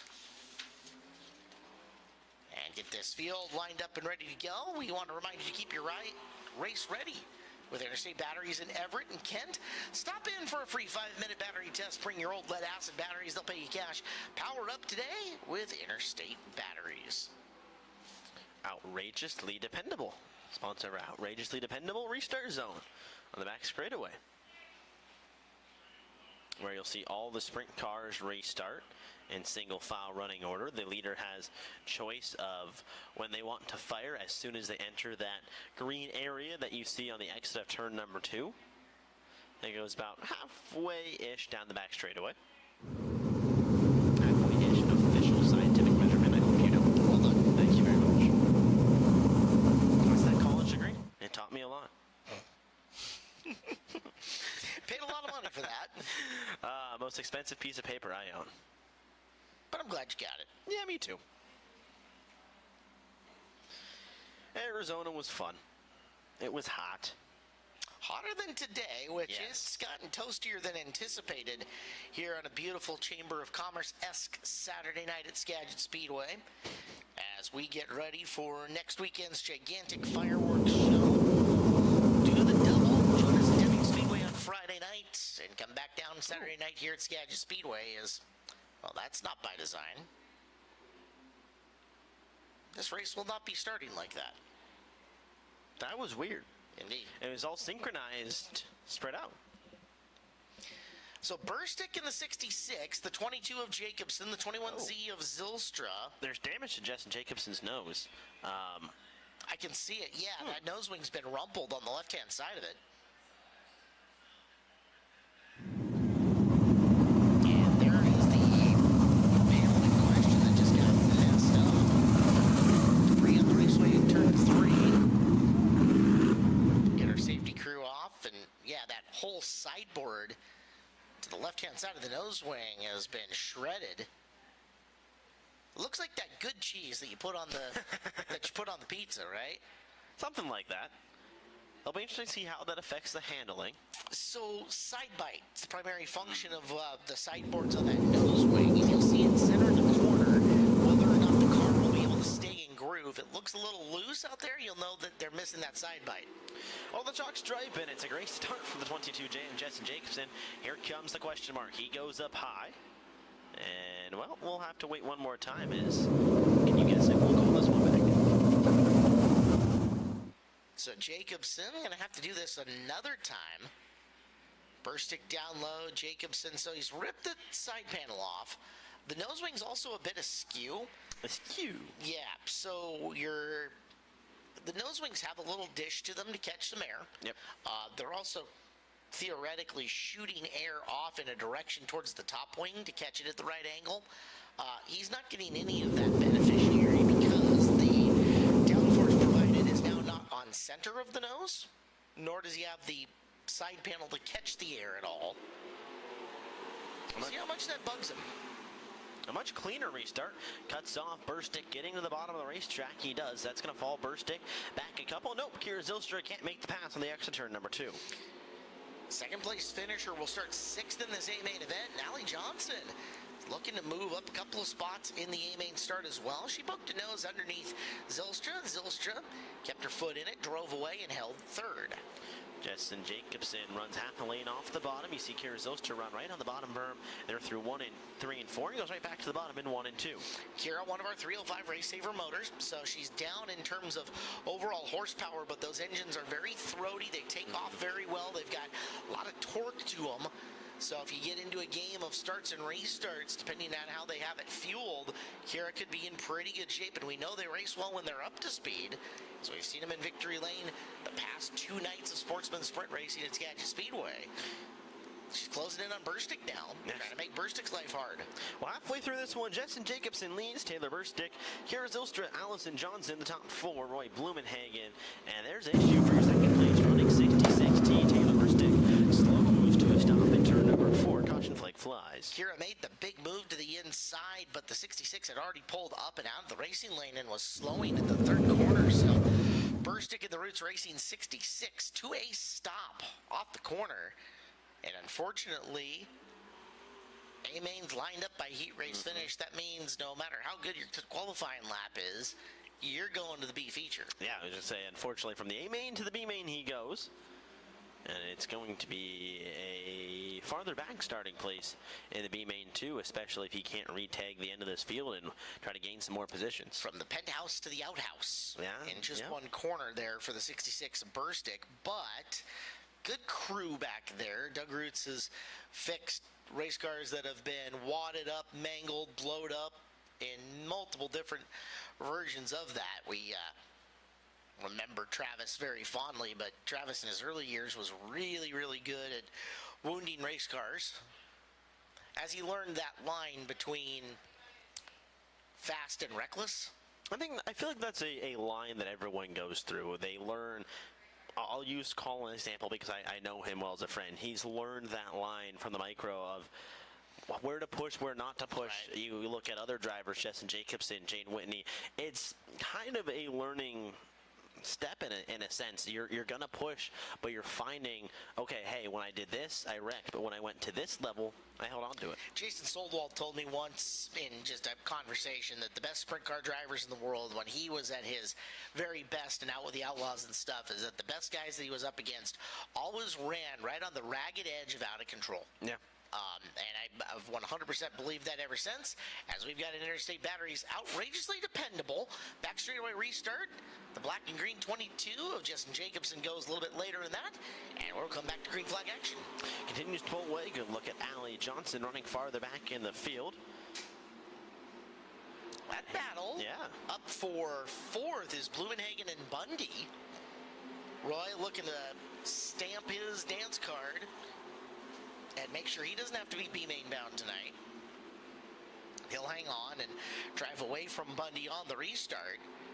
There's 1-2, and Jessen is not so far gone that something can't happen here, as Zylstra doing a good job of getting close to him. She's going to have to make her move quickly down the back straight into turn number 3 for the final time here in the final heat race. Jacobson, mangled nose wing and all, to the win. With Zylstra taking 2nd, give 3rd to Johnson. She'll have a nice starting spot in the A-main. Blumenhagen and Bundy, 4 and 5, with Powers 6 and Burstick 7.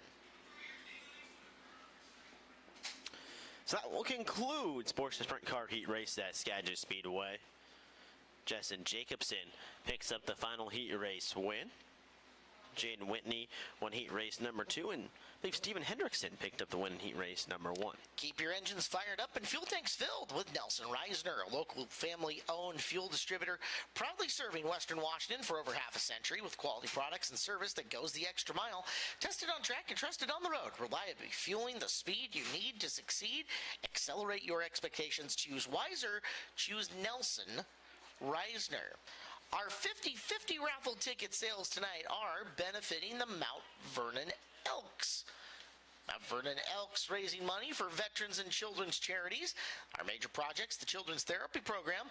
Elks provide physical and occupational therapy for children with physical or developmental disabilities from birth to age 21 at no cost to their families. You can learn more at discoverelks.org.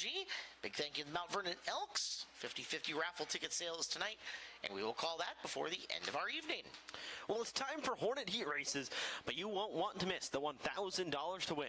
Cape Pro Auto Hornet Nationals, July 25th and 26th, to go right along with the Baumsberger Brew Summer Nationals. The Hornet Cape Pro Hornet Nationals, $1,000 on the line for them. Peyton Drake, didn't see him make the call in any of the heat races. Still working on trying to get that 73 back and ready to go after he smacked the wall in hot laps. Drake gonna have to come through the B main no matter what he does at this point. So needs to have a good functioning race car to do it.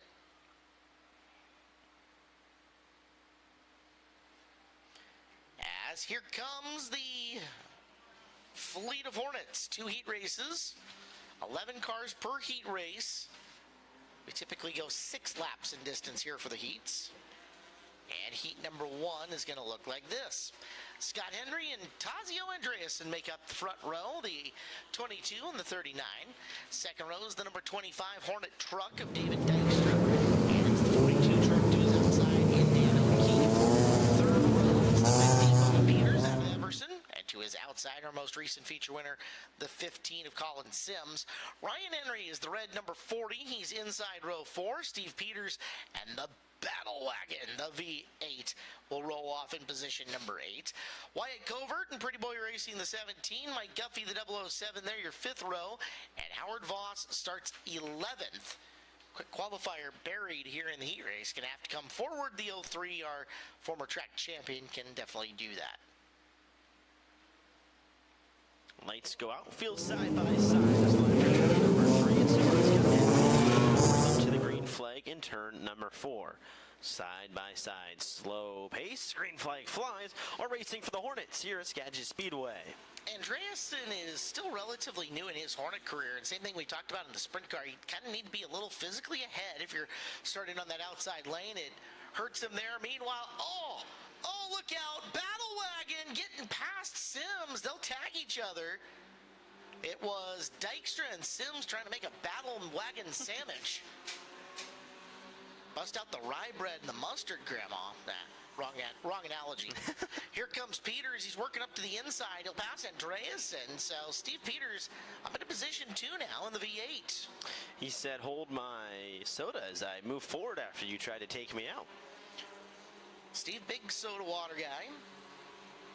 Tell you that story as it is part of the it's part of the legend of Steve Peters, who is quite the racer in the Northwest. He's in some Hall of Fames already. You're going to get a look at the 03 of Voss from dead last, and he's moving up. That's a bid for 3rd, and Howard's got it. So Voss on the move here at Skagit Speedway in Hornet Heat number 1, and here comes Peters coming after Subaru Scott. That's for the lead. The front bumper. There's okay. Front bumper cover optional. All right. Ish. Well, no, I was looking for the ramming bar on the Battle Wagon. Oh, no, it's there. It's still there. Okay. It's there, Silly me to think it's gone. No. Steve knows better. 4 laps into 6 laps total. Here comes Team Peters. Side by side in turn number 3.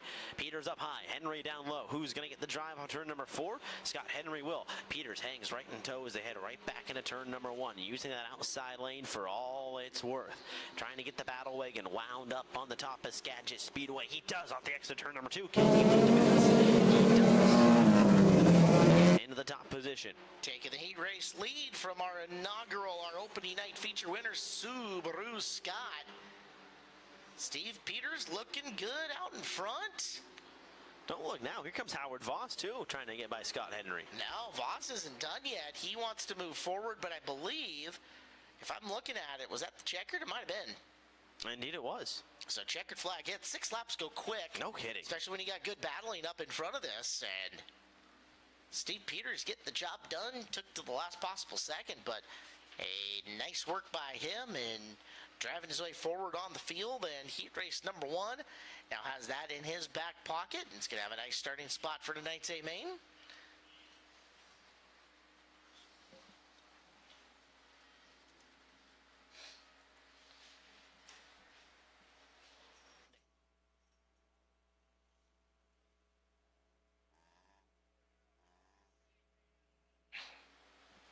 Second heat race getting ready to roll as number 1 is all done. Peters, Voss, Henry, 1, 2, 3.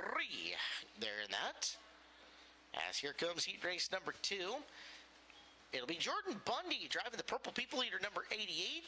Brent Shetler tucked him in the pit area. He is going to be medically cleared sooner rather than later, but probably won't see him in the Hornet. You may see him in a tough truck come monster truck showtime. All right. But Shetler actually helping us with some officiating down in the pit area. He is the owner and former driver of the Purple People Eater 88. Cameron Laverne is the Ford truck. The 66X is Leanne King. The Mighty Miata is the 52 of Jeff Woolsey. Raven Skogard, the 71. Professional life coach William Zodnek is the 33. Dave Hill, all caps, the 40P. And in 8th, Braxton Hausman, the 10K. Bryce Kolar in the 23, the highly excitable Bryce Kolar. And to his outside, Greg Hibma in the 68D. Former Hornet track champion is Greg. And starting 11th, Preston Howard Julian. In the 74P, the hyphen will go out in position 11. Well, get your tickets for the fireworks show next Saturday, July 5th, presented by Les Schwab. You can scan that massive QR code that you see on the big board here at Skagit Speedway. And before you come to Skagit Speedway, Caleb said to make sure you come to Deming Speedway for Skagit Speedway night at Deming Speedway on July 4th for more fireworks and family fun racing action. Savvy Bank, the only locally owned community bank headquartered in Skagit County. They believe that when everyone becomes savvy about their finances, our entire community benefits. Callers stop by one of their branches and learn how to bank savvy. Member FDIC, equal housing lender. Sir, if you just hadn't tried to engage in criminal behavior, you wouldn't be flashing back. Into turn number 3, field in the hands of Jordan Bundy, Cameron Lavarge, Leanne King, Jeff Woolsey, green flag flies, and we're racing for race number 2. Side by side, and here comes the 4 Lavarge up into the top spot. Nice job powering around the outside. Here comes the 52, back to the inside. Move up Jeff Woolsey from 4th to 1st as he completes the pass in turn number 4, and back goes the 4 truck. The Miata is mighty. They'll swap. Oh, look out. How mighty is it? Zodnik says, life coach coming through. Beep, beep. Keeps it going, too. It's more important for my mental well-being that I continue to have your spot. Oh. Whoa, well, Zodnik's going to need a new bumper cover. The bumper cover might need some professional life coaching because it decided to leave the race car. Or does the bumper cover need more William Zodnik? Yeah. Who needs who more? Well, right now, it's brought the race to a caution flag as debris on the racetrack. It's not necessarily full contact obstacle course Hornet racing, although sometimes it feels like it. So the bumper cover is going to hang some real nice off that Polaris UTV. Look at that. I think that worked out well. I think they've just upgraded their Polaris UTV. Oh, look at that. Like, you've got a wide open look now into the back of the Zodnik car. So somebody can just peer in and see all the suspension adjustments that he's made back there. Oh, yeah. Not they're allowed to make suspension adjustments. Carson Guffey giving us the extreme weird angle, and He was trying to look underneath the car. the cameraman, Carson Guffey. Zoom in, Carson. There we go, Carson. And he zooms out. You know what? It's opposite day. That is the rule. When in doubt, zoom out. You're supposed to listen to the birthday boy, Carson. So there's a look at Zodnik now, minus rear bumper cover. We get a real good look at it. Randy Frank doing the up top filming for us. See if he can give us that real nice zoomed in look. Oh, yeah. Thank you, Randy. Missing all them clecos and rivets that hold the bumper cover on. Oh, yeah. Now look at the... See, look, bounce of the rear truck. aerodynamics are all off now. Spoiler just wobbling in the wind. Carson's down the bumper. Thank you, Carson. Carson tears up enough micro parts. He can probably use some Hornet parts to go with his collection, right? Wow. I'm going to tell him you said that, too. Good. It's my birthday. I can say that. Okay. I'll tell him you said that, too. Promise my ego's not that out of control. It's not. Well, field continues to make slow-paced laps around the Skagit Speedway, waiting for the lights to go out. And they'll proper running order to be assembled. In all seriousness, with the cover coming off, you do wonder about some of the fasteners that had held it on within that corner, so it's worth taking an extra second for a quick glance over to make sure that nothing sharp is going to be out there that will not just cut a Hornet tire, but how bad would they feel if they had something come off and it cut a sprint car tire? Mm-hmm. So Delaware style restart as the field has shown the 1 to go signal as they exit turn number 4. So leader gets to start on the inside or outside, wherever they decide, and then the car in second gets their choice of lane as well. So you can see Dave Hill chooses to start the 40P on the outside of, would you still call that row 2? Yes. Row 1.5? Yes. All right. 2. Row 2. I'm going to call row 1. Leader is on a row all by himself. Well, rows 1, 2, 3, 4, 5. So we get back to racing action, and green flag flies once again for heat race number 2. 3 wide down the front straightaway. Here they come at you into turn number 1. Ooh, Kolar is in the front bumper, and then Kolar gets an introduction to Skagit Speedway Hornet Racing Greg Hipma style. Coming up and through, Hipma was one of the original 10 back on opening night here at Skagit Speedway of the Hornet class.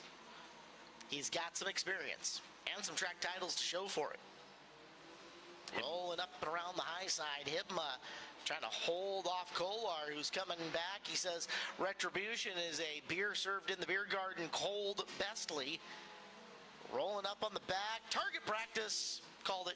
Yeah, yes, you Both did. of them drive away. Nah, for now. You couldn't tell me if he can square up that one more time. They won't both drive away. But a good racer finds how to not wreck themselves. That's right. That's the key. Time is at a precious minimum there, though, for them. As there's a look at Woolsey. And following him, David Hill. Yeah. Dave Hill. Having a good run is Hill. Hill's car kind of looks like the old school Mike Powers original Hornet champion car. As caution lights are on, and did we have one around? We did. Zotnik around in the 33.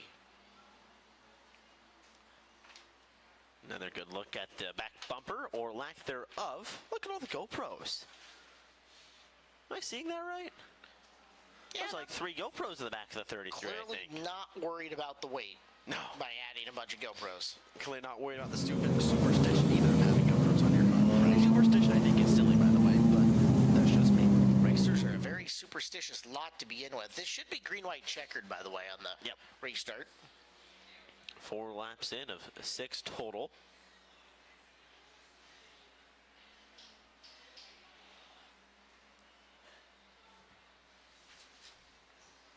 So the field will double up behind the leader, Delaware style again. And we had fireworks that first time. No reason to believe we won't have it on a second shot. Look at sun-drenched Skagit Speedway. It's going to be a beautiful sunset tonight, though, so make sure you have your cameras ready to capture the ever-beautiful Skagit Speedway sunsets. Be a good night to get new wallpaper for my phone. Yeah, yes it would be. It's going to be a fun, well, I guess I would say front row 2, but technically it'll be Dave Hill and Greg Hipma, and Bryce Kolar will start to the inside, so he's going to have to hustle his way into turn 1 and 2 if he wants to mess with the 68D. Now, your second place car does get its choice of line. That is so true. Hill can go high or low. If he goes high, that means Kolar will be right on the back bumper of Hipma. True. If he goes low, then they're going to be offset, one low, one high. We could see some fireworks then. Could. Either way, and something for all these drivers to remember, that Kolar, very successful small racer. He's a Hornet feature winner. He is a Stinger 8 feature winner down at Evergreen Speedway. But here on dirt, these cars behave less like race cars and more like cars that you race. So they're not always 100% under full control. Due to the variable nature of our surface, sometimes it'll slip out from under you and, didn't mean to do that, sorry, but it happens. A green-white checkered restart coming up 4 laps into the 6 scheduled total before we get into 2 410 races that are skiing back.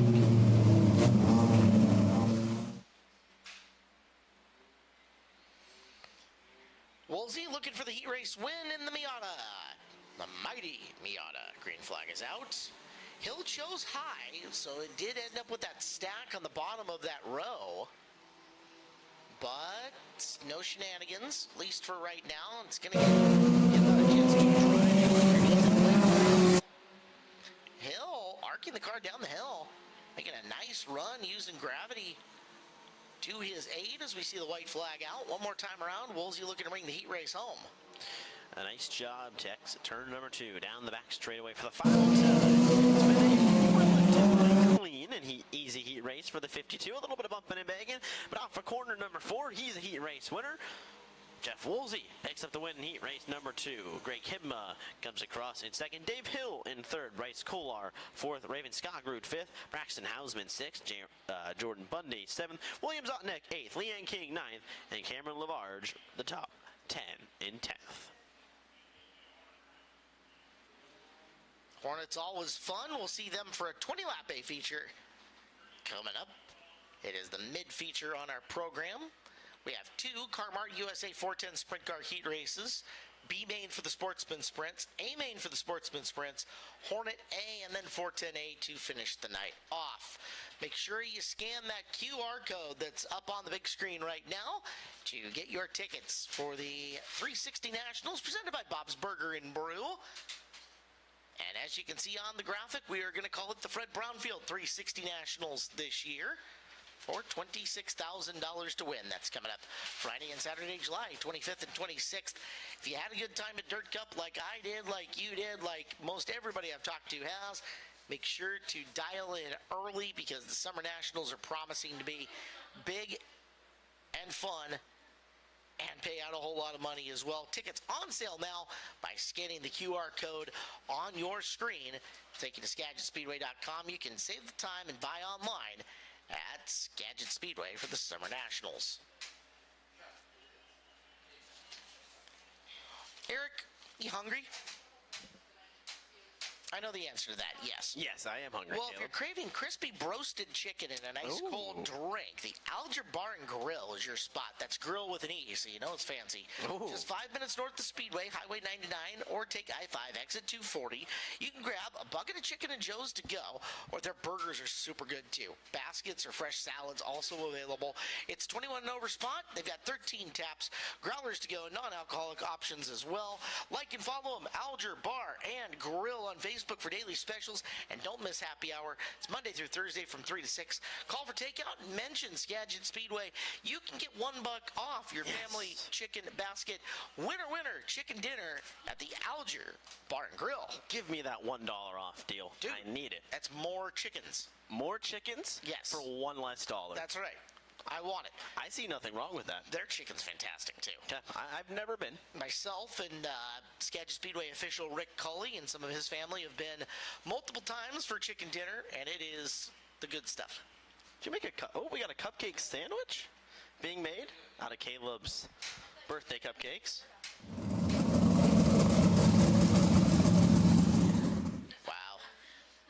Dylan throwing shade behind us. Yeah, Caleb's not keeping up his part of the bargains up here. It's okay. Here she is putting together cupcake sandwiches. That's how you're supposed to eat them. And eating them in like one bite.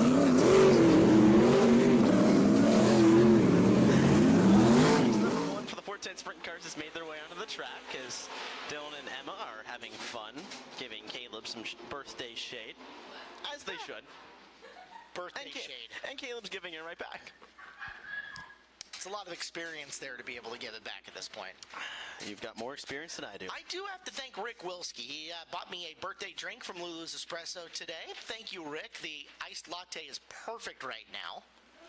And thank you to Shay and the girls over at Lulu's. If you need something caffeinated, hot or cold, they are ready to take care of you right this second over at Lulu's Espresso. And Emma delivered it because she's fantastic. Not only a fantastic social media person, but a wonderful deliverer of lattes. 7 cars for 8 laps in the opening heat race at the Car-Mart 410 Sprint Cars. Robbie Price, Levi Clapp make up row number 1. Eric Fisher, Trey Starks, row number 2. Tyler Thompson, Greg Otis, row number 3. And Chase Getz, all by his lonesome in row 4. Price, boy, you just feel like when his luck turns, it's going to turn big, and he's just going to rack up some wins in a hurry. Clapp with the win of his life on Thursday night at Dirt Cup in his own car, now back in the Faber F1. Fisher and Starks from the second row. They're off the corner, and we are green. A great start for Levi Klatt. He's going to try to rock it to the lead, but Robbie Price is going to try to say something about it. He does. Robbie Price secures the lead. Here comes Levi Klatt looking for the top spot into turn number 3. We're going to put 3 drivers from this heat race into a redraw for the first 3 rows of the A main event. One of them is the heat race winner, Price. Spot be his. Klatt sitting second. Starks, if he can pick up 2 more cars, will knock 2 cars out of the redraw here.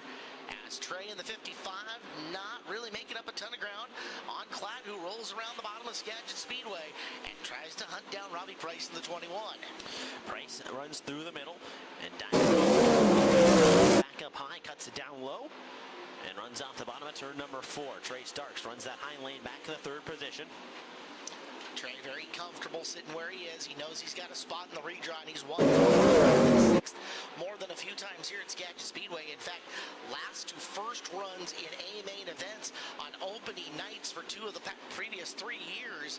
So Starks showing a puff of smoke, but getting after it. Now that's big smoke coming out of the 55. You wonder if something is seriously wrong or just a hose loose.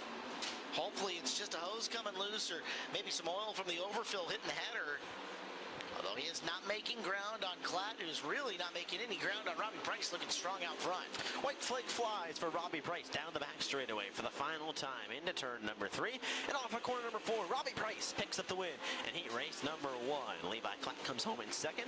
Trey Starks 3rd. Eric Fisher 4th. Tyler Thompson 5th. Chase Getz 6th. And Greg Otis in the 7th and final spot. But Robbie Price gets it done in heat race number 1. I know both of us have had a chance to talk to Robbie pretty extensively over the last couple of weeks, and again, detailing some of the bad luck and some of the stuff that had hit him and he had to deal with. Really impressed with his attitude. Me too. He has got a really good mindset about what's going on, and again, that's part of the reason I say when some of those little things start going right for him, I think it's going to pile up and he's going to take home some major race wins and a lot of money. Maybe this is the first step towards it by taking an easy heat race win here in our first of our Car-Mart USA heat races. I forget who told me this when we were talking about Dirt Cup. It's not about making your Dirt Cup easy, but it was just about kind of rolling through a race night. I think it speaks true even on preliminary nights or just regular nights. It's not about making your race night easy. It's just making it about smooth and simple, putting yourself in the best position possible come the A main to be up front and try to pick up that money. Well, just like sprint cars tear up the dirt, Bartech Compost tearing up waste and turning it into healthy soil-improving compost. We give grass clippings, food scraps, and stubborn branches a second life, keeping it washing and clean, green, and growing. Racing, recycling, it's a win-win. Learn more at bartech.net. Bar has 2 R's, B-A-R-R, tech.net. Final heat race of the night pushes on to Skagit Speedway. Another set of 7 cars for 8 more laps. Should be a good one. They're all pretty good ones. Our depth of field this year has been pretty incredible in the 410 division. Lining up front, Jason Solwald. Solwald had that really impressive Friday night run at Dirt Cup. Solwald, the Shaylin Motorsports 18, starts in the pole. Colin Mackey is going outside row number 1, the Outman Motorsports 7-0, with Mackey, the 6-time feature winner in the 600s at Deming Speedway on the year, in the driver's seat tonight. Row number 2 is Corey Eliason, the Shannon Wheatley owned number 45. He's from Visalia, California. He'll start 3rd. Justin Youngquist will start outside row number 2. Second quick qualifier on the night. The Dines Racing 95 for Justin, starting 4th. Jesse Schlottfeld is inside row number 3. Watch for him to be coming through this field out of Arlington, the 21. Cam Smith's 17 out of Mill Creek starts outside the 3rd row. And Dan Reynolds from Lewiston, Idaho, the 95R, will start 7th. Schlottfeld put himself way behind tonight with a 10th place qualifying effort. If he wins the heat race, he'll start somewhere in the front 6 of the A main event. He's really not a good place to try to take the other 2 quick qualifier from the heat spots. As the way it works on a 2-heat format is your heat race winner, the fastest car that finishes in a quote transfer spot, which we consider, I want to say, the top 5, and then the second fastest time trial car that finishes in the same area as well. And right now, as that lines up, that's Youngquist and Mackey. So if one of them fell outside the top 5, Jesse would still be behind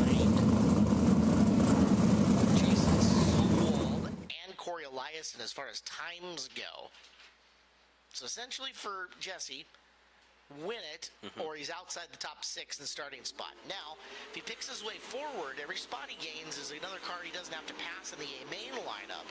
So if he can work his way to, say, 2nd place in this, the odds are he will be in row number 4 for the A main, and that would definitely help him. That's manageable in a 30-lap race. A lot can happen. We've seen him pass a lot of cars before. Very few guys have a never give up attitude quite like Jesse's, as he is definitely willing to pick his way up from mid-pack, but trying to make his job easier come a main event time here in this heat race. And we'll see, those are 4 very good cars in front of him. He's got a chance to try to pick his way through them to get to the front. A win would be monumental. I don't think we've seen somebody come from 5th to win a heat race in a while. No, I can't think of the last time we have seen that either. Even Dirt Cup, we didn't see a move like that. I know Tanner Holmes moved up a couple spots to get 2nd, but even he wasn't able to get that elusive top spot. Pace truck pulls off, field in the hands of Jason Sowall, Colin Mackey, Corey Elias, Justin Youngquist, Jesse Schlottfeld, Cam Smith, and Dan Reynolds. 7 cars, 8 times around Skagit Speedway. The final heat race of the night. Sowall, the veteran. Mackey, very new to 410 racing. Great difference in split there. We'll see if the veteran takes the youngster to town. Meanwhile, Mackey saying, I'm not going to let that be so easy. Drives up and around. There is Youngquist up and out of the groove, and we get a caution flag. So yellow is out.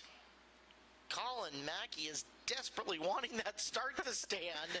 That's 2 heat race starts that he's going to want back. He went 4th to 1 on Thursday night at Dirt Cup and had that one called back, and now is going to have to get called back again. Talk about your get-out-of-jail-free card for Youngquist, right? As he was almost out of the top 5 and having to go into scramble mode. He'll go outside row number 2 for a 2nd try. Now can Mackey whip the car around? Couldn't quite get it rotated as well.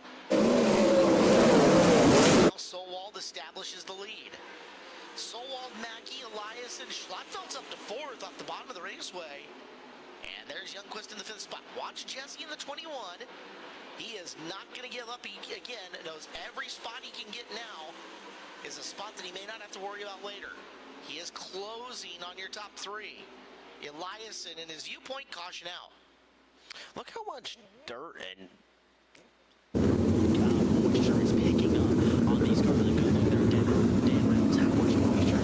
Looks like a dry track, but there's really not. There's a lot of moisture and grip still in Skagit Speedway. You can see it's just being kicked up onto these race cars. Team's probably having to load up on more mud off than they usually have. Mud off is a lubricant that they'll spray with a little spray bottle all over their car that tries to make it so that the moisture, the wet clay just slides off. It doesn't stick as well.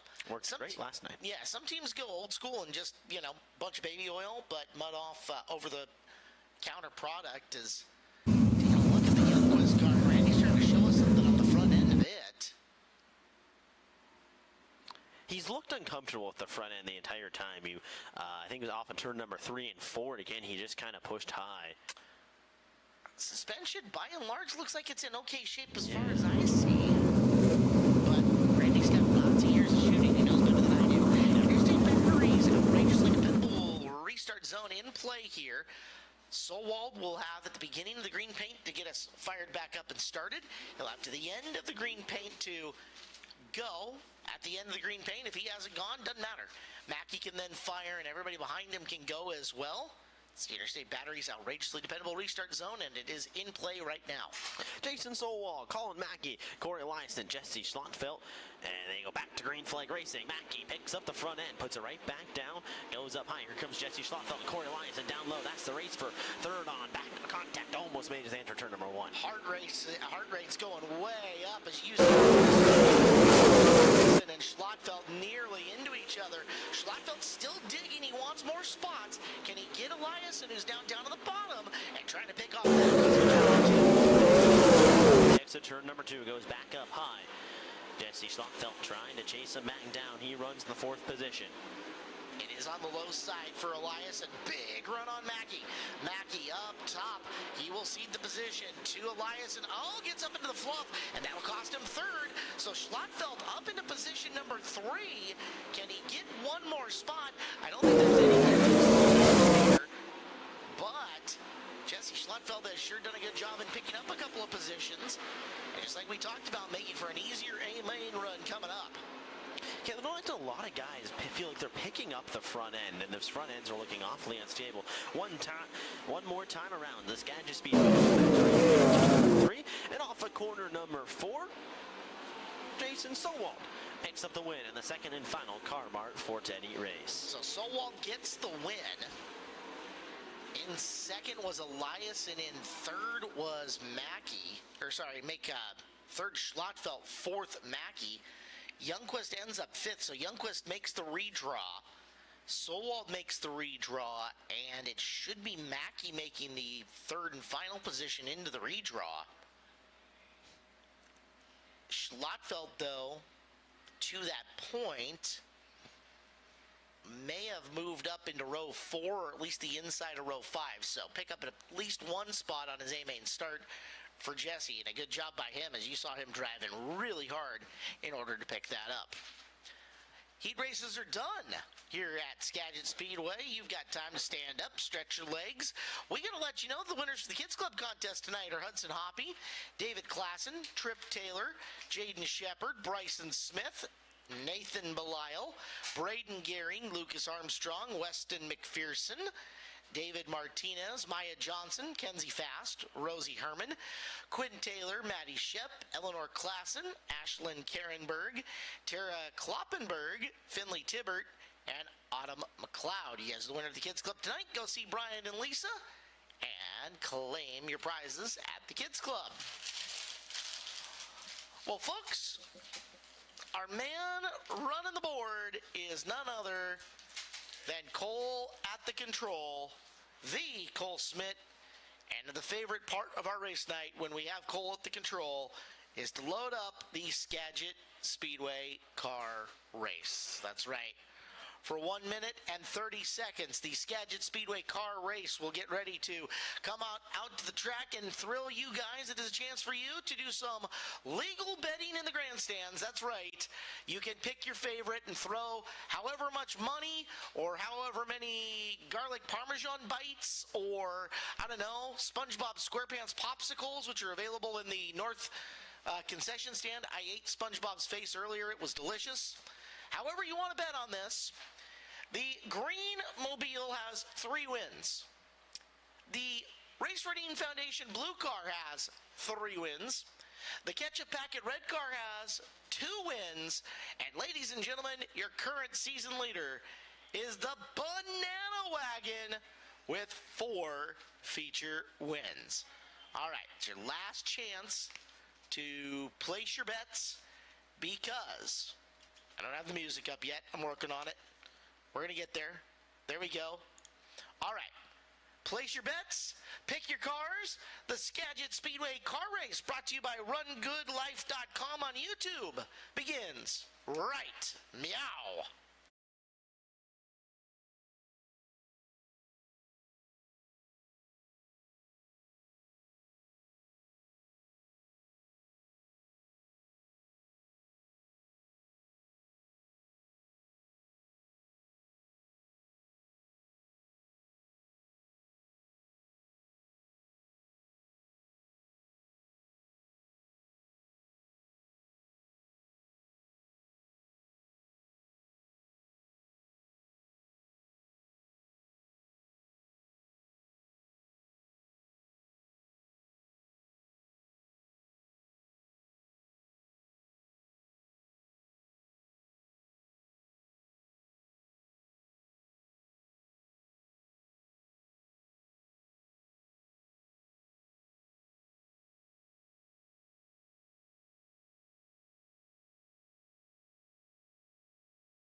First time we've done the car race to the March of Godzilla.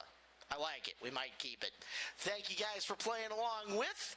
As you can see, a little track prep going on as we speak. The Skagit Speedway Ford Performance Ford Bronco out and making some laps in and around, as are our track prep crew.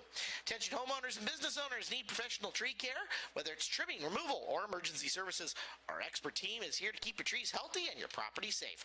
Call the Dreyers Tree Service today for a free estimate. Safe, reliable, and affordable. Our world-class climbing and rigging services will amaze you. Trust them to get the job done right. Voted Skagit's best of the best. Just look up at the billboard sign and turn number 1. Call us anytime and mention Skagit Speedway for a 10% discount. The Dreyers Tree Service.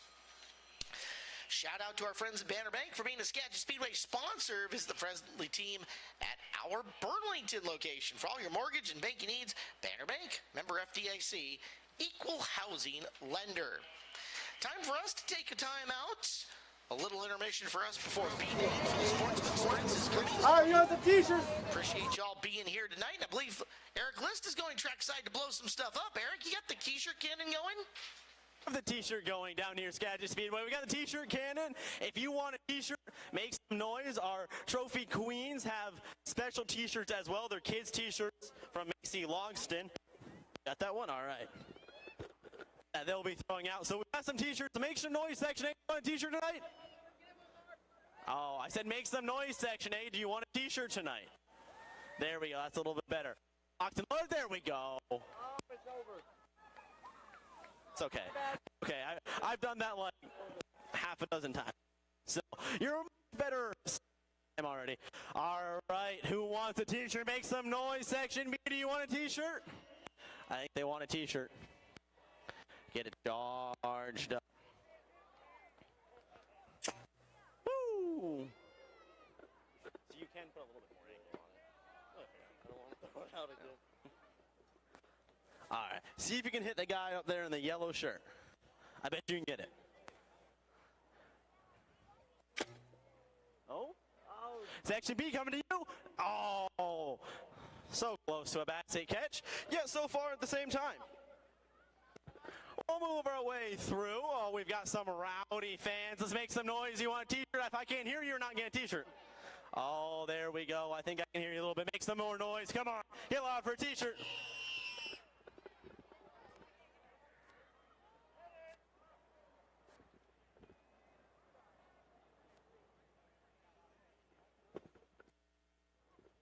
All right, Section C. Do you want a t-shirt?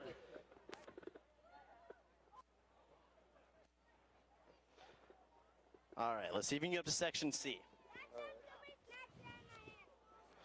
So, not off Caleb's announce tower, but see if you can put it right up there into Section C. Start waving your hands. Here comes the t-shirt. Oh, that's got some nice spin to it. Oh, it was right in your hands. Right in your hands.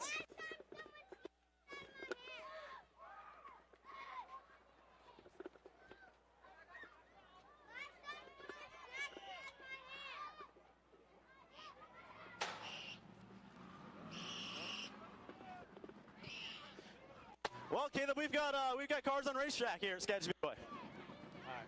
Well, that ends that. All right.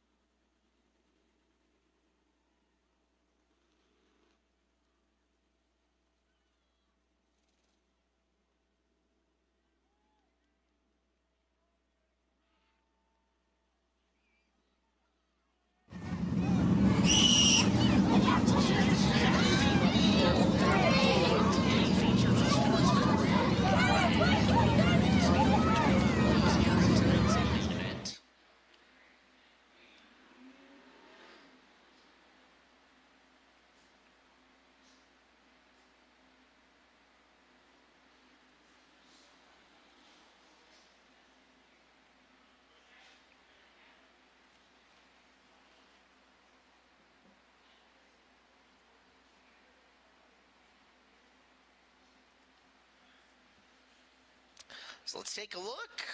Our lineup gonna look like this.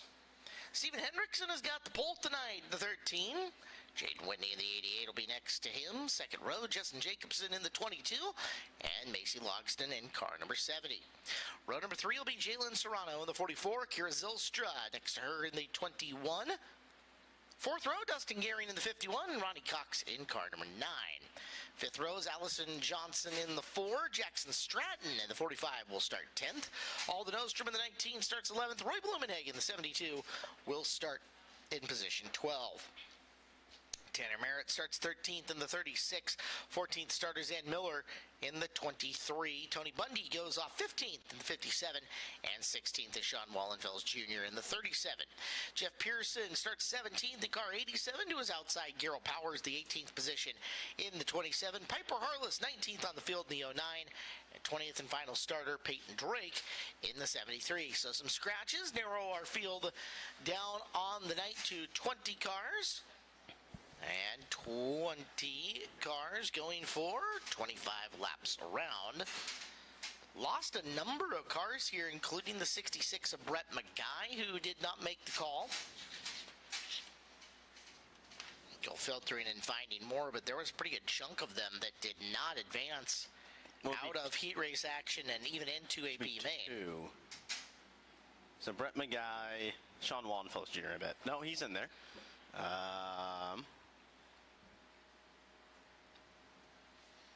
Oh, I think with Peyton Drake.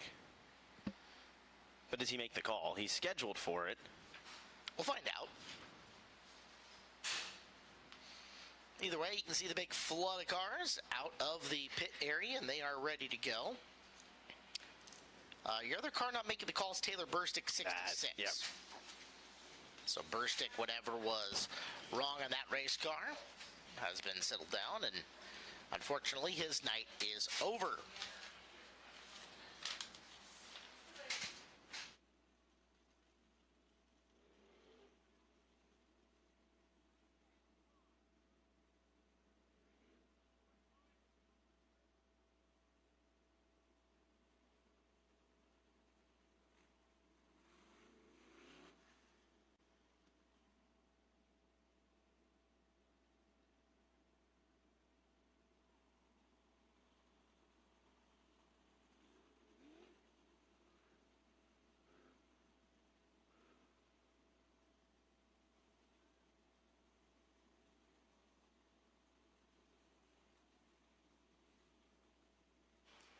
Well, sports sprint cars continue to idle around the Skagit Speedway before we'll turn them loose to catch up and get in their proper running order. And here they go now. You can start to hear the engines roar to life as they catch the back of the Ford Performance pace vehicle.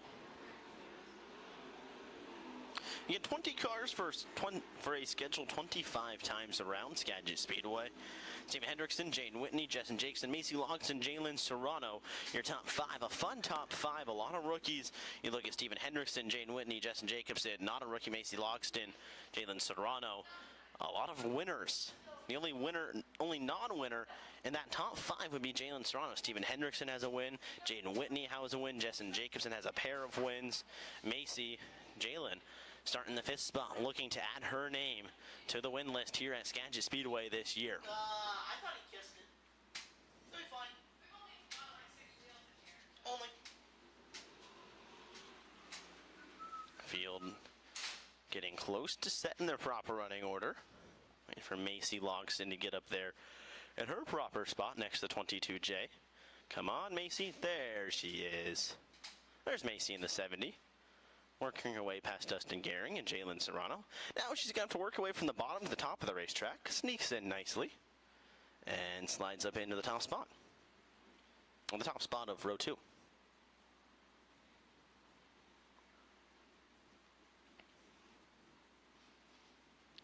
So once the field is all ready to go, watch the lights around Skagit Speedway and the lights on the pace truck. When you see the lights go out that are flashing on the top, that means we're coming to green next time by.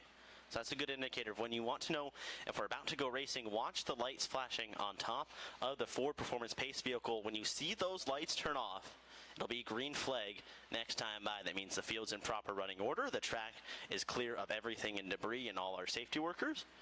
And wouldn't it be great if they're about to go off now, but I doubt it. I'm not going to get that lucky. It's Mikey Powers driving our pace vehicle. as he has done for the last few years. Still on. I was hoping. Still one more time around. Hendrickson, a feature winner on the year. Whitney, our most recent winner. Jacobson, a multiple-time feature winner on the season. Logsdon, a feature winner as well. Taking a look, if you go into the Wayback Machine since 2010. There's the Wayback Machine. That's a weird sound effect. None of these drivers are in the top 5 of wins because most of them just picking up their first win with the last couple of years. Steve Parker has been the winningest Sportsman Sprint driver since 2010. He has got 19 feature wins and multiple track titles.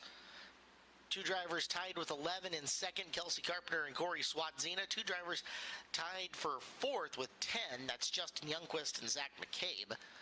Levi Klatt with 8, Bill Rude with 7, Chase Getz with 6. 9th, a tie between Tyler Fox, Brandon Harkness, Derek Roberts, and Lance Sargent with 5. And then you get your first active driver in with 4. Tie for 13th with James Bundy, Levi Hilliard, Jesse Schlotfelt, Matt Vandersijs, and Justin Jacobson. Well, Justin Jacobson looking to add to that list. If he's going to do it, he's going to have to start in the 3rd running position. There you go. Lights go out on the Ford Performance Bronco. So used to calling the Jeep Gladiator now. I have to think about the pace truck again. It's not second nature anymore. It's all right. The blue brand strong here at Skagit Speedway, and excited to have Ford Performance on board as the provider of our official pace vehicle.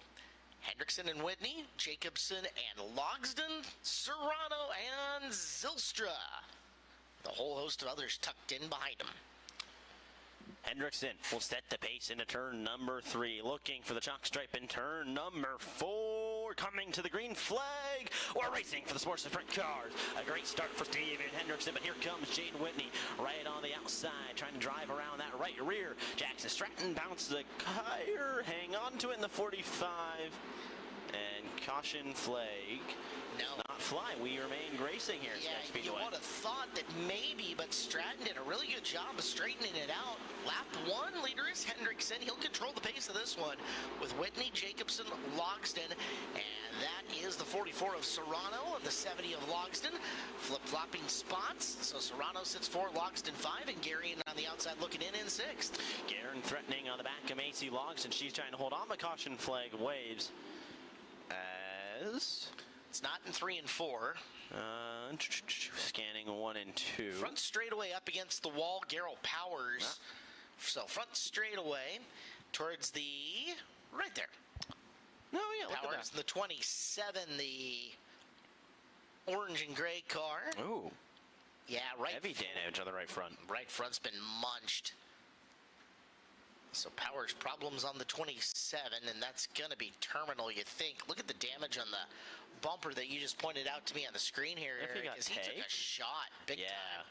You wonder if he had ended up in the wall and came down off it and somebody had finished him off. Yeah, because that front end damage and then rear end damage had to come from somewhere. Front end damage usually hitting a wall, but that rear end, you could back it in, but it looks like you at least got some help. It'd be really weird to back it in on a straightaway and Yeah, then it end up would. finishing straight with front axle damage. Just kind of an odd one.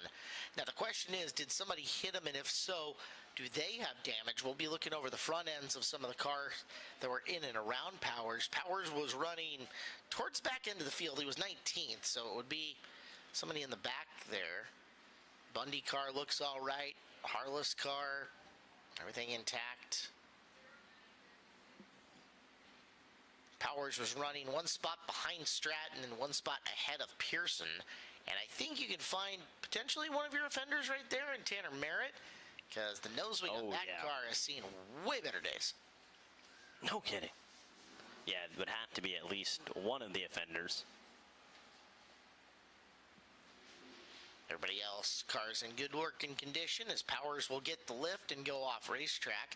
They are given 2 laps in the work area once the lineup is correct. If the lineup's not correct, they can keep going and going. Once it's right, they get 2 full circles of the pace vehicle. And when it hits the flag stand the second time, if the lineup is good and they're not ready or like imminently close, like, okay, we're going to push in 3 seconds, time's up, you're done, you're finished. Now, they can also say, that car is unfixable and not grant time in the work area. That is within reason. So Powers does indeed bring the car to the work area for the time being. If you peer out beyond the interstate batteries, outrageously dependent on restart zone, you can see the tow truck with the 27 on the back of it. See if he actually decides to stay. Team assessing the damage so far. I mean, what's important to note too, Caleb, I want to build off that point.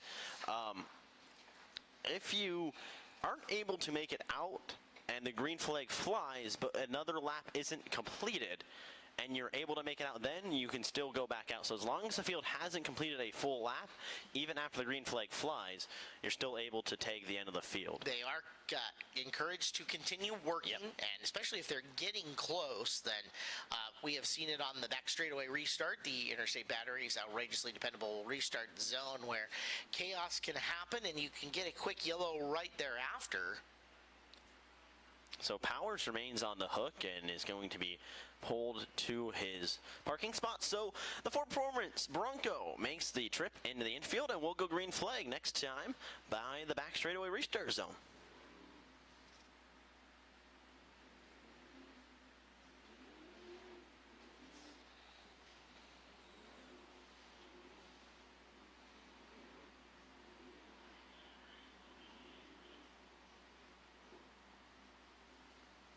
Field in the hands of Steven Hendrickson, Jaden Whitney, Justin Jacobson, Jalen Serrano, Macy Longston, the top five. Hendrickson will set the pace and can fire anytime he wants in that green rectangle. And there he goes. We're back to racing here in Sports Sprint Car A main. Serrano got down into the apron, and that ended up flaring her up racetrack just in behind the battle that you're looking at. Serrano managed to straighten it back out. Everybody getting through 1 and 2 okay, and doesn't look like any positions change hands. Dustin Gehring is by Macy Longston. So that will move Gehring to the 5th position, Macy back into 6th.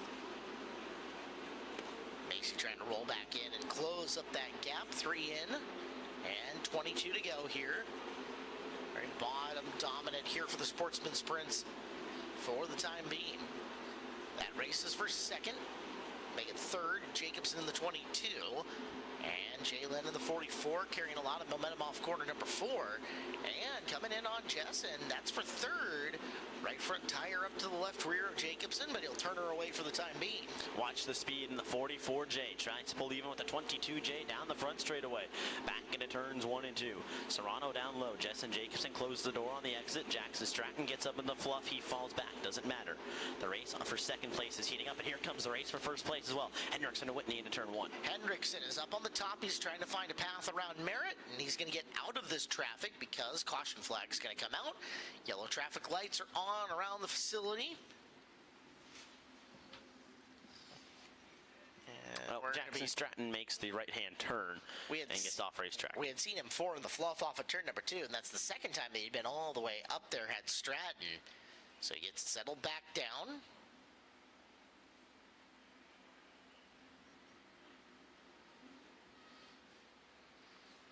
And that'll give us another Interstate Batteries outrageously dependable restart zone start. Hendrickson's done very well for him so far.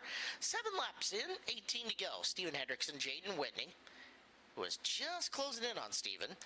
Jess and Jacobson and Jalen Serrano had quite the battle going for 3rd. And Dustin Gehring sitting in the 5th spot. Macy Logston, Allison Johnson, all the nose from Ronnie Cox, and Kira Zylstra round out your top 10. So looking out in the work area, I believe Stratton is out there. If you look under the Cook Road Shell sign, the orange kind of blends in with the yellow. Goes farther back there. He is out. Yep. And the push truck just wheeled its way around to get back there, so trying to work quick, get him back in line so he can make this race and tag up the end of it. This is your last call for 50-50 raffle ticket sales. Last call, 50-50. We're going to draw that ticket soon. This is your last chance to get in. Last call, 50-50. So Stratton's team continues to thrash on the 45. Push truck is ready and available at a moment's notice, but Going to get awfully close to those 2 completed laps as long as the field is in proper running order. So if you're Stratton, you're praying someone is fooling around and not getting lined up quickly, so you can just have that touch more time. You can adjust a lot on these race cars with just a couple of wrenches.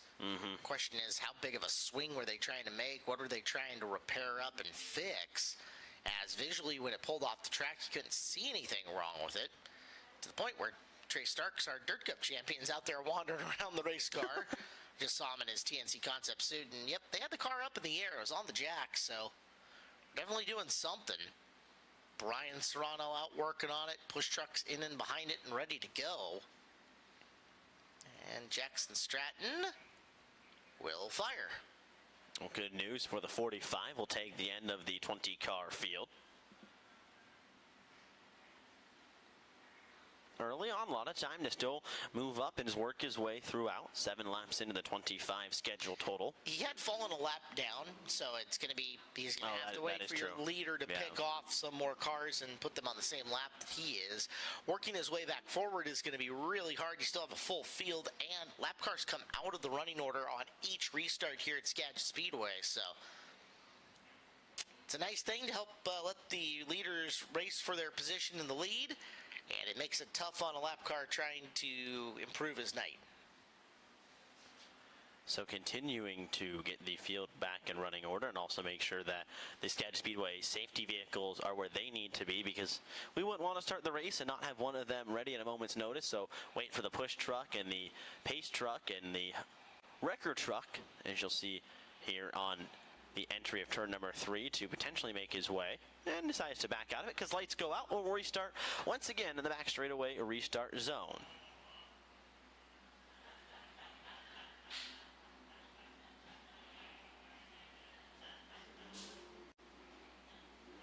Steven Hendrickson made the back straightaway restart zone work for him the first time. What can Whitney and Jessen Jacobson do from 2nd and 3rd to try to disrupt that? That's going to be the big part.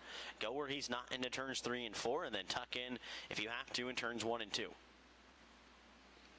So Hendrickson again can get to the gas pedal right at the start of the green. We'll see where he chooses to go and if Whitney can time it up. And Whitney cannot time it up. In fact, look at the gap that just happened between Steven Hendrickson and Jaden Whitney. Oh boy.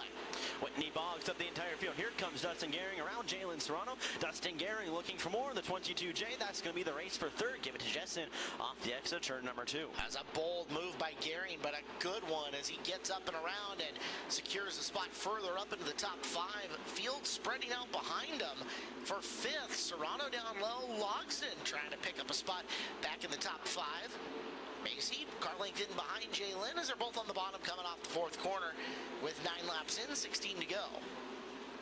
Jalen goes up half a lane. Macy wraps the bottom through turns 1 and 2. Doesn't get a drive off to at least close, but she doesn't lose anything either. Drives it back in again. Trying to get closer on the exit turn number 4. She does a little bit. Leader threatening to enter lap traffic. He does. Steven Hendrickson, first car he's going to see is the 87 of Jeff Pearson. Traffic happened quickly here. 3 laps to get to the back of the field and start working through it, and that might be the saving grace for Whitney, because Hendrickson, boy, had he gapped that 88 car, something significant on the start. So Hendrickson now going to have to be good in traffic coming up on Stratton, the cause of the last caution. And the next time by, we're going to be halfway home with Whitney dialing up on the back of the 13. Chewing into the lead, Jaden Whitney rounds it off in turn number 4 on the bottom. Going to go right back to the same place in turns 1 and 2. He's going to get around the 57, who blocks him nicely, does Tony Bundy. And he's going to go right back to the top. Hendrickson very good in traffic. We've seen that all the way back into his 1200 days. Just kind of has that sixth sense of where the right place to be is at the right time. But he's unable to dispatch of Stratton that time around. 14 and 11 to go. Make it 10 laps left. Boy, the Hendrickson car's a little heavier over onto the right rear than I think you'd like to see it. Whitney very balanced, and they're racing side by side in front of him with 10 left. You can notice the difference when Jane Whitney drives it in.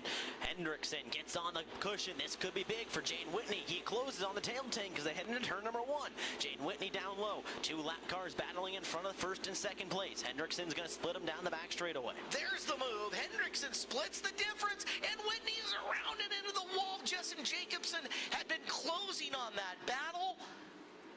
Hard to... hard to say if there was contact prior to that. That damage you see on the tail tank and bumper is going to be a result of the slide into the wall. But with 16 in and 9 to go, that battle in traffic, and you can see Hendrickson's car is not right. No. There's something a little off on it. Whitney was there, but that bold move, splitting the lappers, might have saved Steven for a little bit. Look how far that car is kind of, it's not neutral, is the best way I can put it. It is hard over on the right rear in corners, and there's a lot that makes these cars want to squat down on the left rear. So I don't know if he's got a shock that's gone bad or what, but Steven's going to fight this for 9 more laps, and now it's Justin Jacobson's turn in clean air to come up behind him with a rough break for Whitney. Justin Jacobson, no stranger to running down and trying to pass the leader. He was right on the back bumper of Jaden Whitney as they were getting into traffic through turns 3 and 4. Could see the visible frustration from Jaden Whitney earlier, whether Jacobson got into him or not. Only they know. So I'm trying to get a look at the Jacobs ladder or the Watts link, and that is the piece that centers the rear end. It looks like it's in good condition. He looks comfortable. He looks like he's not really fighting anything, but he might not. You're not allowed any cockpit adjustments. Yeah. So if the shock has gone bad or Shock's a bar gone bad. has gone bad, nothing he can do. No. Right? And you couldn't do anything with the bar anyways. Yeah, he's just going to have to fight it out. Again, how hard that car was over on its right rear, just kind of buried and not giving him drive off that corner is what I was looking at. Visually, everything looking the way it's supposed to. Front radius rods are good. Rear radius rod is good. It's not an abundance of shaft showing on it, but at the same time, it's the right rear. It's not the left. It's not your big compression shock. Could just be how he has it set up, maybe. Could be. But you're so used to seeing sprint cars, especially roll over to that left rear. It's just interesting to watch it more drive off the right rear for Hendrickson. Well, with 9 laps to go, we'll figure out how it's going to finish out, as it is Steven Hendrickson, Justin Jacobson, Dustin Gehring, Macy Logston, and Jalen Serrano now your top 5. Look at or that. at least that's their 5 as they sit on the track. You look at the last scored lap, and it's in a slightly different order. So they may be making some lineup adjustments as we speak. What a race! What a nice run though that is for Dustin Gehring. He slowly picked his way throughout the field. Smart on the restart for sure. He went outside or inside row number 4 to start with. Yeah, started 7th. What a big momentum and just confidence booster that would be for Dustin Gehring if he can come home in a podium position. 9 to go. Allison Johnson is 6th from 9th. Alden Ostrom is 7th from 11th. Ronnie Cox is 8th. And Kira Zylstra is 9th. Position 10 on the restart should be Zan Miller from 14th, so +4 in a lot of spots in this field. 3 to 4 movement from mid-pack up for a lot of drivers. And again, we'll watch that top 5. The scoring loop said it was going to be slightly different than what the actual running order was on the track. Now, the 88 of Whitney, we're over halfway. No guaranteed time in the work area here. Once the lineup is ready, they'll go. Jaden's got the Getz family over there wrenching and helping. Reese is kind of the shepherd of that program. Chase Getz had come down from his pit area, saw him taking a look at it, and they walked away relatively fast. So, unless they're scrambling back to the hauler to get spare parts. And he's a ways down. Usually they're closer, but he's not today, so it's not an easy scramble to get to where his hauler is. First third of the guys on the, say, east side of the pit area, or towards the entrance of the pit area, I would guess. And again, they are not moseying. The Ford Performance Ford Bronco is off. So on this restart, Hendrickson, Jacobson, Gehring, Logsdon, Serrano. Now look at a car, the 22J of Justin Jacobson, that takes off really well on back straightaway restarts. This could be a lot of fun to watch that 22J. The takeoff speed of those sporty motors is really strong. Our scoring loop had frozen here on our mobile devices. So top 5 is correct for what the loop says it's supposed to be. We are green. There's Gehring looking down low. We had one up in the air. It was Ostrom. As there from dead last is Peyton Drake up to 6th. Man, he's driving the wheels off that thing and looking for more Peyton Drake. Gonna try to threaten with a top 5 if he can after not running a heat race or qualifying. Good to see for Peyton Drake. Justin Jacobson up top. Macy Logston being threatened by the 44J of Jalen Serrano. That's the race for 4th and 5th. Macy has it. Serrano on the bottom looking to try and steal it away from Logston off the exit of turn number 4. It's a heat race of distance left. In fact, one less than a heat race as there's 7 to go. Best battle on the track is for 4th. Your race leader, after that little respite, has been able to get away and is feeling pretty good. Steven Hendrickson has opened her up over Justin Jacobson, and that car attitude, yeah, still a little pinned on that right rear, but he is making better laps as he'll go to loop around Merritt with 5 to go. He'll get around Merritt, he'll get around Tony Bundy as well. Puts 2 lap cars in between himself and Justin Jacobson. 5 laps to go in this one. Justin disposes of one, disposes of the second one quickly if he can, but Steven Hendrickson continuing to grow that lead as they go down the back straightaway. Went sliding across the groove, and you can see it again. That car gets into the cushion, it gets upset, and it's a little tight. I mean, amongst other things, as Jacobson used that to roll way in on him. 3 to go. Hendrickson tiptoes the low side. Be surprised if he explores the cushion one more time. 2 laps away from a clean sweep for him as he'll come in, and we have got a traffic jam that he just gets away from. A good job getting on the binders there to avoid Piper Harless and Jackson Stratton, who goes around again to bring out the caution flag with 2 laps to go. And this should all but save Steven Hendrickson from entering lap traffic. They got into about the quickest with about 4 laps. So, well, Zan Miller goes around as well. Miller, Harless, Stratton, the 3 cars in the corner. You were looking out the window as I was watching the screen. So in turn 1, Hendrickson went sliding across from bottom to where that low cushion is here tonight. Hit the cushion. The car just looked upset. Yeah. And then it continued into 3 when he got back into the cushion over there and just did not want to transfer its weight. But he got back to the throttle, and Jacobson, made some ground up on him. But not enough. Now Jacobson's going to have a shot at a back straightaway restart. And it's going to be green-white checkered style when we come to it. Well, something we can ask Steven Hendrickson about when we potentially talk to him in one of the top 3 starting spots. Ronnie Cox also stopped on the back straightaway on the Bobsburger and Bruce sign. Was running 8th at the time. Hendrickson, Jacobson, Gehring, Logston, Serrano, Drake from 20th to 6th. This could be a big restart for him, too, to pick off a couple more positions. Yep, Ostrom 7. It'll be Zylstra 8, Johnson 9. Miller would have been 10th. Harless would have been 11th. So it should be Wallenfels then moving up to that next spot. A little bit of carnage here in the late race stages of the Sportsman Sprint main event.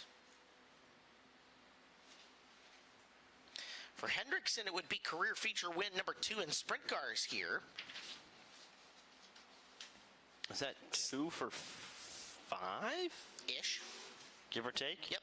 That would pull him into a tie for 24th since 2010.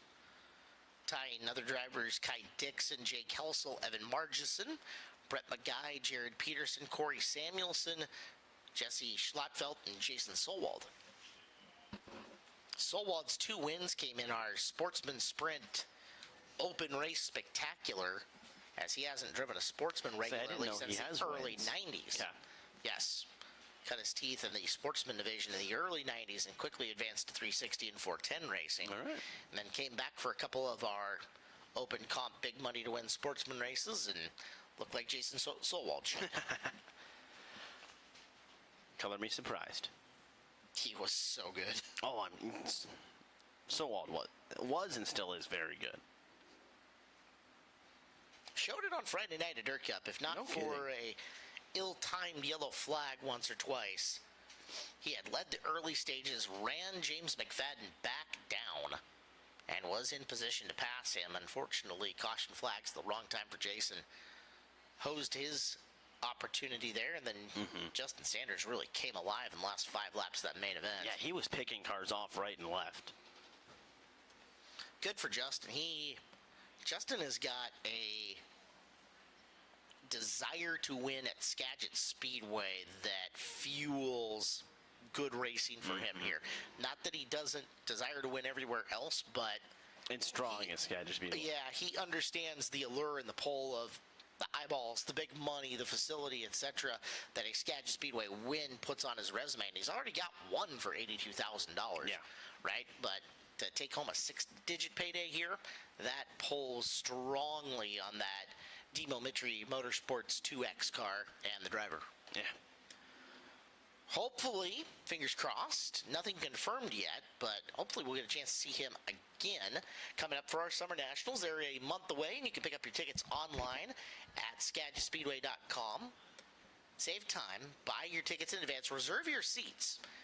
Pick the seats that you want to sit in for the Bob's Burger and Brew 360 Summer Nationals, the Fred Brownfield 360 Nationals here at Skagit Speedway. And can't thank Bob's Burger and Brew enough for all their support over the years. I know it's a place that has been integral to the growth of Skagit Speedway for over 2 decades and continuing. Place that racers choose to eat on their way up to the track during downtime. We'll have sprint cars working in the parking lot of the hotel. So, say Saturday afternoon, you are looking for a good dining experience of the 360 Nats. Bob's at about 12:30. Yeah. It's a good call. Grab a burger, grab a drink, watch them wrench on some cars just outside the patio. It's a good time. Well, Jackson Stratton, you saw, was struggling to get that car fired. It finally does down the back straightaway, and will retag the end of the field. Stratton's had his issues here in this A main event. It hasn't been much to write home about, that's for sure. Part of the rookie process, though, is getting those laps and getting those minutes. That's what we kind of talked about earlier. Green-white checkered restart is coming here. Hendrickson fighting a race car that's, I'm saying, slightly ill. We'll see. Jacobson needs to be right up on him or time up a restart just right. How close, yeah. Tire's not rubbing on the nerve. No. He's okay there. It's just more than once that car has gotten into the little cushion and just looked evil on him. So here we go. A big restart here. This is where your money is made. Steven Hendrickson, Justin Jacobson, Dustin Gehring, Macy Longston, Jalen Serrano. Steven Hendrickson goes early, and another great restart for the 13. Sits on the bottom, but Jacobson through the center of the corner caught up to him. This will be the white flag coming in this time by. Hendrickson good when he hugs the bottom of 1 and 2. Can't imagine that he's stepping out any further here in 3 and 4. 1 to go, and Jacobson did not have a good turn 4. Justin Jacobs is going to need a miracle. He drives it in turns 1 and 2, but Steven Hendrickson bobbles through turns 2 and into turn number 3 to the bottom. And off of corner number 4, Steven Hendrickson picks up the win for the Sports Sprint Cars. His second here at Skagit Speedway. Jacobson grabs the second spot. Gehring gets third. Longston 4, Serrano 5. Ostrom, Zylstra, Johnson, and Drake with Roy Blumenhagen finishing in position number 10. Happy birthday.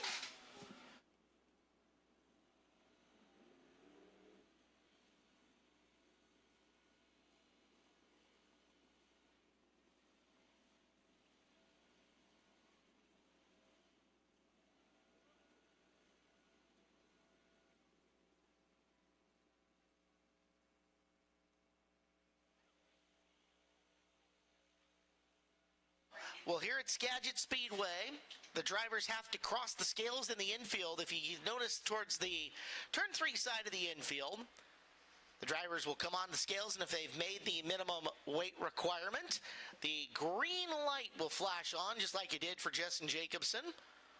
There will be some teching that happens after the fact. But the first step towards that is that Hendrickson lights that green light. If he does, we've got our winner, and we do. Steven Hendrickson, green light is on. He now has 2 feature wins at Skagit Speedway.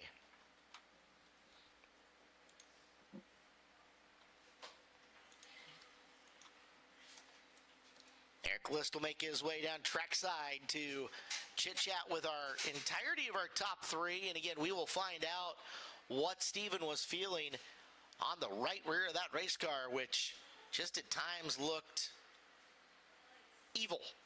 Can see that arm guard flapping in the breeze that's coming off and through the corner. But it doesn't matter how evil the car was. The guy picks up the win. No matter how the car handled, he's on top of the wing. Steven Hendrickson, now a two-time winner at Skagit Speedway in the sprint cars.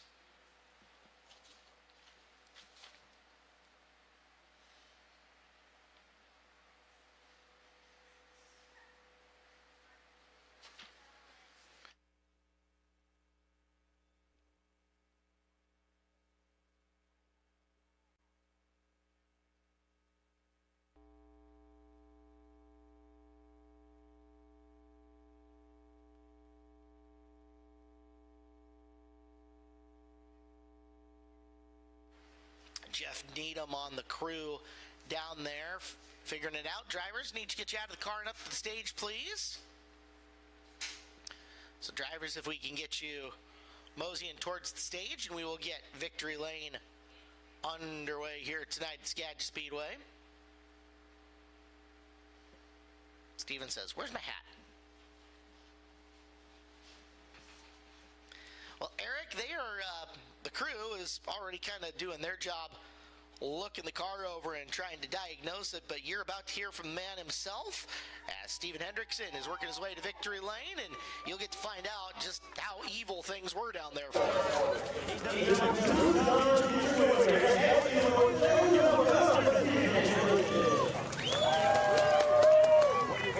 In all 25 laps, but that car looked anything but comfortable to drive at times. It was really good. I just kept over playing with the wing every night up until now. I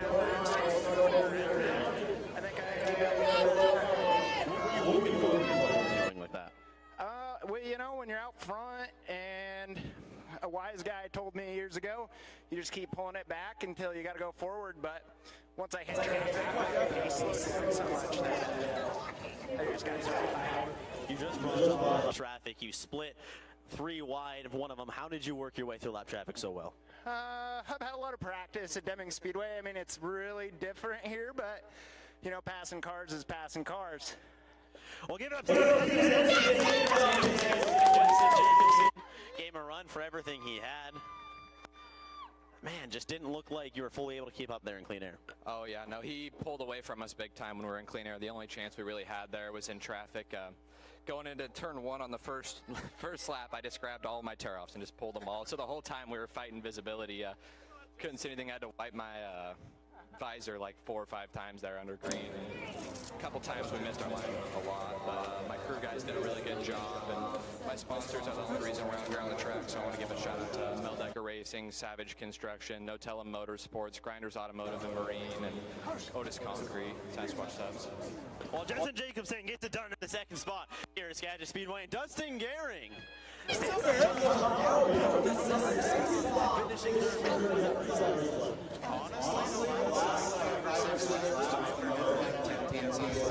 So I was just hoping we were going to hold it on.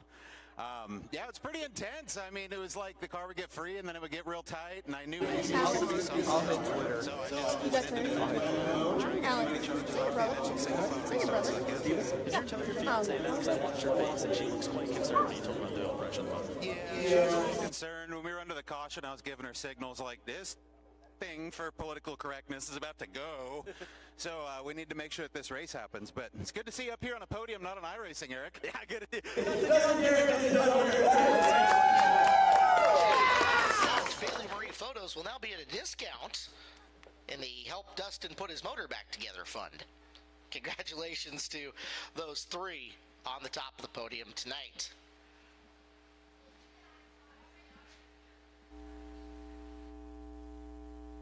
Well, you guys have a chance to get your tickets for all the awesome concerts that happen at the Angel of the Winds Casino Resort. AngeloftheWinds.com coming up here shortly, you're going to have the red, not chili peppers, as well as coming up into August, it is Yachtly Crew. That's right, Yachtly Crew. I can see the heads going, ooh, yacht rock. Motley Crue, I'm in. That is all coming up. You can get your ticket at angelofthewinds.com. Don't forget, you can scan the QR code up on your screen right now as we encourage you guys to do the double next weekend. We're kicking it off at Skagit Speedway night at Deming Speedway on Friday for their midseason championships and fireworks night. The track located just in Everson, Washington. Go up for Skagit Speedway night at Deming. That is coming up on Friday for fireworks and racing. And then back down here to the big track as Les Schwab Tires presents our gigantic fireworks show Saturday the 5th. You do the double, racing, fireworks, and freedom. What could be better? You can scan the QR code and get your Saturday tickets online at SkagitSpeedway.com.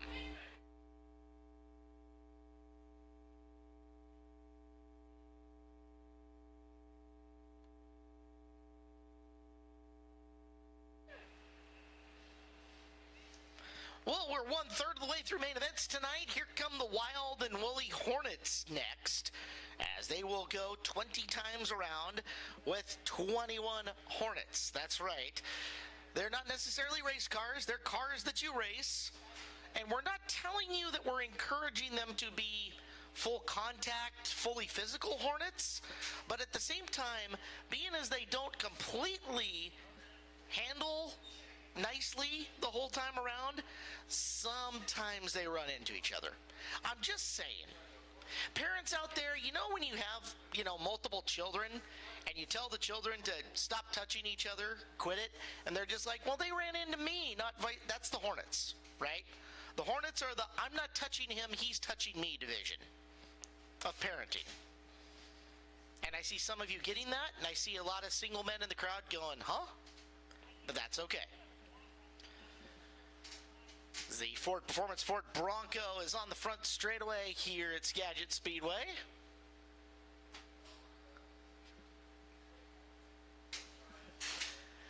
And we are about ready to release them from the hive.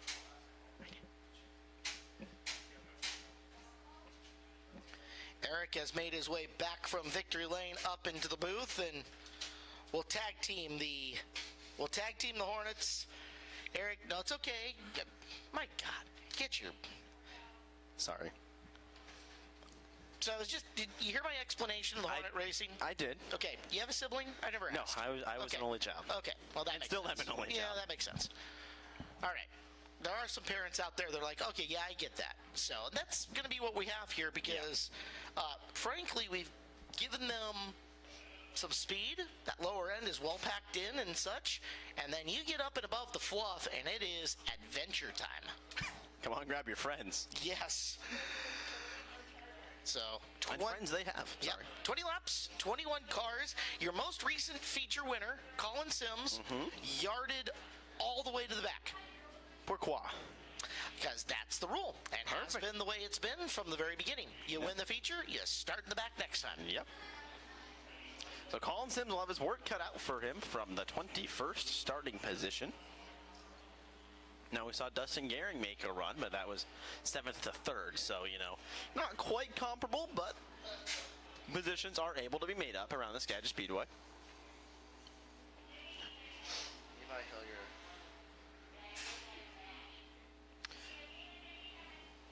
Well, shout out Levi Hillier. He picks up the win at Grace Harbor Raceway. Lane Taylor, Colton Heath, TJ Hartman, and Destry Miller, the top 5 for the 360 Summer Challenge Series over at Grace Harbor Raceway. Levi's been a machine down there this year. Well done. Keep an eye out on the Skagit Speedway YouTube as well this week. There should be a couple pieces of content revolving around Levi floating around into the universe. Well, 2x2 they stack up, and this should be fun. And I say that, Steve Peters on the front, that is a fast race car. Oh, yeah. And I want to see what he does when he gets into traffic. He has won here before. The question is, how's this one going to look? As he has got, supposed to be Jeff Woolsey, but I don't see Woolsey up and in that spot. So that puts the former track champion Greg Hibma right next to him. It's been a minute since Hibma ran Hornets regularly, but he knows how to get those cars around. Peters versus Hibma could be epic. Could we call it the Hornet race of the century? We'll have to find out. What a race it could be leading into the K-Pro Hornet Nationals. Which runs concurrent to our Bob's Burger and Brew Nationals. It does. All right, Peters in the battle wagon. Hibma, outside of him, Subaru, Scott, and Dave Hill in row number 2. We are up and rolling, green flag. Here comes Steve Peters, but look now, here comes Greg Hibma as well on the outside, piling around, driving in off the top of turn number 2. He takes the lead, 4 wide, farther back, Subaru, Scott Henry getting by. That's the 40. Getting all screwed up, yeah, but he... Dave Hill was on the far outside there as they went 4 wide, and Dave said, no, I'll lift, no problem. I would too. We've got some cars already rumbling. You can see here some engines that don't sound so great as Hibma's up into the fluff and not sounding so great. Maybe that was the Hibma motor that I heard. He's dropped back 3 spots as now it's going to be Peters and the highly excitable Bryce Kolar out in front of the field. Bryce Kolar reeling him in like a bass to a fishing rod down the, and well, caution flag flies, so we won't get to see that one happen. I was just setting up a perfect analogy. Well, I don't know if I call it perfect. I was setting up something. You were about to make a fishing analogy at a racetrack, and that was impressive. Yeah, for someone who doesn't fish either. Even better. Peters leads. Kolar and Voss will now start side by side in and behind him. In the 23 and the 03, Subaru Scott in the 22, and Wyatt Covert in the 17 will be those first few rows stacking in behind. The yellow flag came out. And now everybody looking it over, making sure, okay, no debris on the racetrack. But we got 2 in, we've got 18 to go. Do you see Greg Hibma? Hibma pulled off. Okay. Maybe I missed you saying that. Mike Guffey is also off early, if you haven't noticed. Our track record holder is sitting in the middle of the infield in front of the Scrap It and Stow It sign. Track record of 17-109. Flying. Yeah. Tonight, not nearly that quick. No. I was just going to read off the last lap times. I'm like, oh, wait, they're pacing around. So they're doing 43-second laps here, folks. Opening lap for Peters was a 19.0. Okay. So best was, what, an 18? Let's go back. 18-something. 18.8, I think that was. 18.5. Oh, 18.553. That's not bad. 2 in, 18 to go, Delaware style here on the restarts. These drivers are on a time limit, so the faster they get lined up, the less time it cuts into the limit. As you are pointing at and looking at the Hibma car at the edge of the pit area, ready to come back out. So watching Greg charge from the back could be a lot of fun. Oh, yeah. Colin Sims already picked off 3 cars in his march towards the front of the field. Gonna have to go quickly, and cautions are probably gonna have to be on his side a little bit. When the field gets strung out, it's gonna be tough to pass, but when they're bunched up back together, that's where you can make your big moves. Once you get beyond the top 10 and you're picking up on drivers who have a little more car speed and giving them some time to distance, that's where it should get tough. The yellow cars in the row next to each other, that's William Zochnik and Tazio Andreas in about 5 rows deep. And you've got Braxton Hausman in the 10. And Bundy in the 88. Hill in the 40, Skagit the 71, Henry the 22, Covert the 17, Kolar the 23, and Voss the 03 with the V8 of Peters, bringing us back to green. Peters is going to give us a very slow restart. How will the excitable Bryce Kolar take it? We'll find out. Well, Peters and Kolar have raced each other plenty of times before. Quick little lineup adjustment, lights still out. So they understand the psychology between the two of them. They'll come off the corner, and Steve brings us back to green. A good job to block the 03 of Howard Voss in that top position. Here comes Howard Voss trying to work around Kolar for that second position. Voss powering around the outside of turn number 2. They'll drag race down the back straightaway. Give it to Howard Voss as they enter turn number 3. Voss now in the second spot. He has got designs on the lead, but the back end kicks around on him. That allows Kolar to keep him close. Kovard is taken 4th away from Subaru. Scott is the top 5. Changing composition. There goes Skagrud looking for a spot around Subaru Scott. He's got the 5th position. Howard Voss slowly now getting in Steve Peters. Steve Peters leaving him a lane on the bottom, and that's where it's making the difference, at least through 3 and 4. Will it make a difference here in 1 and 2? It does a little bit, but Peters does a better job to block it off on the exit. Peters has found that packed in real hard area that is a lane up off the bottom. Meanwhile, Voss is willing to go underneath it where it's a little more moist, a little more slippery, but there's speed there, and he's taking advantage of it, using that to close in on Peters. Top 3 on a breakaway, and now Voss slowing because the yellow flag's out. 5 laps in, 15 laps to go. I don't see it. I don't either.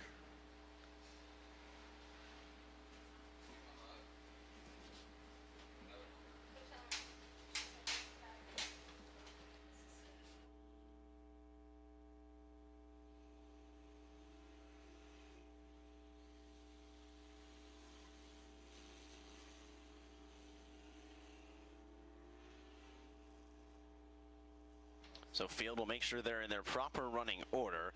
You can see the Skagit Speedway safety crew checking the top of turns 3 and 4, something being pointed. So a small piece of debris, actually a big piece of debris was blending with the dirt, picked up on the exit turn number 4. So that's what the caution flag was for. So debris off the racetrack, and hopefully back to racing action here momentarily. 15 laps, long time around for these cars. They used to only go 18 in their main events at the very first. Kicked them up a couple of laps here in the recent years, and they've taken to it quite well. Well, those couple of laps have made a big difference. A lot of passings happened like 19 and 20 under our promotion group. We'll watch them double here in a matter of mere seconds. As Peters continuing to hold that top spot. Voss and Kolar were in pursuit. Question is, can they do anything with them now that they'll be right on his rear bumper cover here in the restart? Well, this is going to be the big thing. Who can restart and get the better restart on the Delaware-style restart? And how many times can Eric say restart in one sentence? Goodness gracious me. Solid 4 times. Oh, at least. Impressive. No, I don't know if I'd call it impressive, but thank you. Impressive or repetitive? You can pick the word choice there. I choose repetitive. But again, what synonyms are there for restart? Try again. Get the race back going. Yeah. Try again zone on the back straightaway. Resumed. Yeah. Well, field continues to idle around and into final cars. Greg Hibma has caught up to Colin Sims. They're both running 12th and 13th on the field.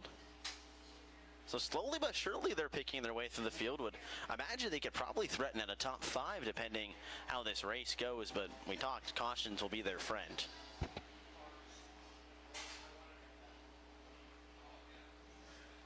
Field Delaware Styles up behind the Ford Performance Ford Bronco. And would imagine lights will go out here momentarily. And there they go. Still a lot of cars rolling in and out on the track. Cars and trucks. As 3 Hornet trucks here contesting the A main event. Well, careful guys. Brake check. All right. Everybody gets through on the front straightaway okay. Can you imagine if we let the Hornets restart in the back chute? Oh, can we? That'd be fun. I'll petition the powers that be. I think that would be interesting. And a Delaware-style restart, too. I agree. Yeah. Well, not tonight. They'll restart at the chalk stripe that has kind of faded away, but you can see it barely there in turn 4. Here comes Peters. We're green. Again, watch Voss. He's just dipping those tires down into the darker clay around the lower side of both corners. He's got just enough speed to make it work, too. As we got one around in turn number 2, it's Dave Hill. There's the yellow. Right as the race for the lead was getting good, Voss had gotten to the quarter panel of Steve Peters and was going to probably make something happen in turn number 3, but that's null and void. Hill fires it back up. He'll join to the back of the field. Now we'll see if they can all just slide into the right spot without a whole lot of consternation.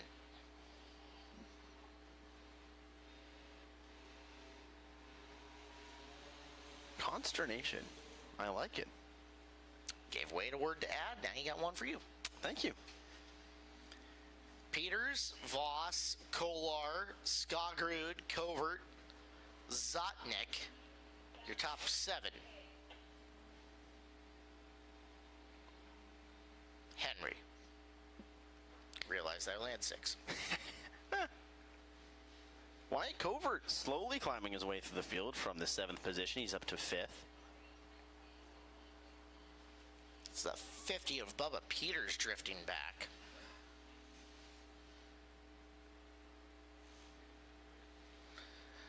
So Hill in the 40, all is good.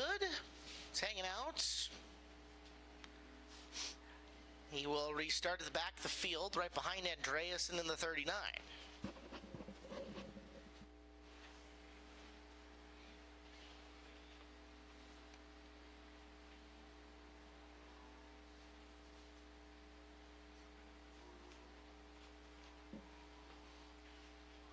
Still getting the final cars in their proper running order.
Lights go out, field will restart in turn number 4. Steve Peters will bring them slowly back to the chalk stripe.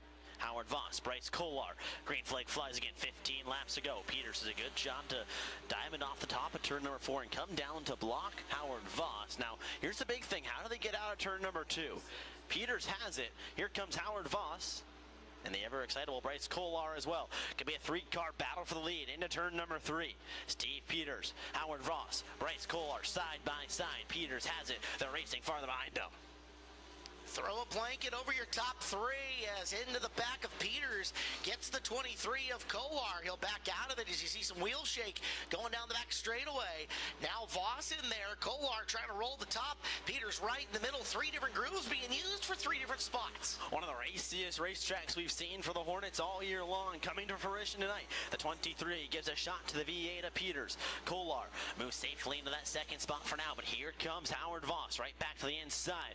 Kolar threatening running the top with Steve Peters. Bryce is going to have to get brave. He might have to go another half groove higher as Peters has got the back end of that car just enough in his way that circling him on the line that he's using right now might be difficult. He has managed to create a little space from Howard Voss, but the real trick now for Kolar, can he find enough room around the top to get past the battle wagon up front? Howard Voss got under the berm and almost looks like he's slowing down quite a bit, but here comes Bryce Kolar, almost sends a shot to the back of the V8 battle wagon. Now they see lap traffic in their distance. It's going to take probably half a lap to get there, but here comes Kolar up top, going to try to go side by side. Can't get the run that he'd want off turn number 4. Watching in behind him, here comes Kolar. He's going to cross underneath Peters. Coming out of turn number 2. Peters, yep, used lap traffic like a pick. Got the spot and continued forward as the 88 of Bundy ends up playing some defense for Peters. Steve, smart and slower cars. Voss has moved the car up racetrack as well and has rolled back in on the battle for second with the yellow flag flying. Tazio Andresen, the professional life coach. It comes to a stop on the exit of turn number 2 right next to the outrageously dependable restart zone. Has not been a great night for the 33. Included losing his back bumper, which I think I've still seen floating around the infield somewhere, and now he's come to a resting stop on the back straightaway. Sorry, that's a no parking zone.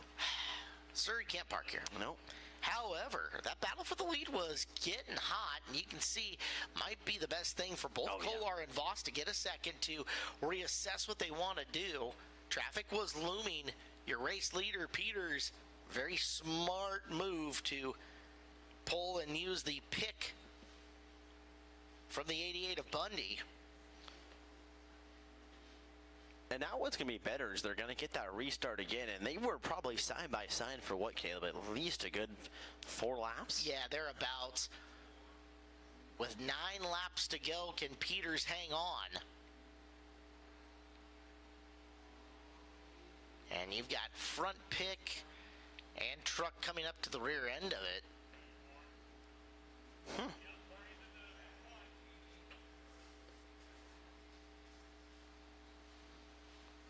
So, unfortunately for Zotnik's 33, it has been a night for him. Both the yellow cars have had more than their fair share of race stoppages, but that'll happen. Not all race nights are smooth like butter on a Texas Roadhouse roll.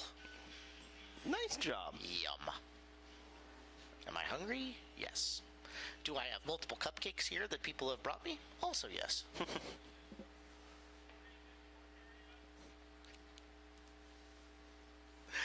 Dave Hill's 40 car has gone to the work area.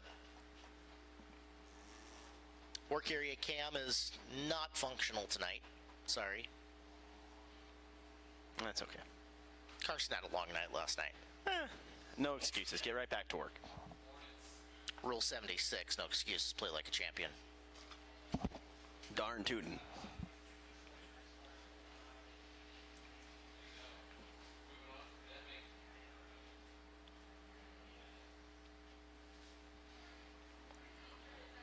Nine to go, and they're needing the front pick on the Zotnik car, so whatever's happened in the front beam assembly up in there is enough to where it won't roll anymore. Well, front end and rear end issues. I can tell you this as well, because they're on DOT tires. Yeah. So you get too far up on a night where they haven't gone way up racetrack and get into that rough, unraced on stuff. Like, imagine taking your street car down an unpaved road that has no balance to it.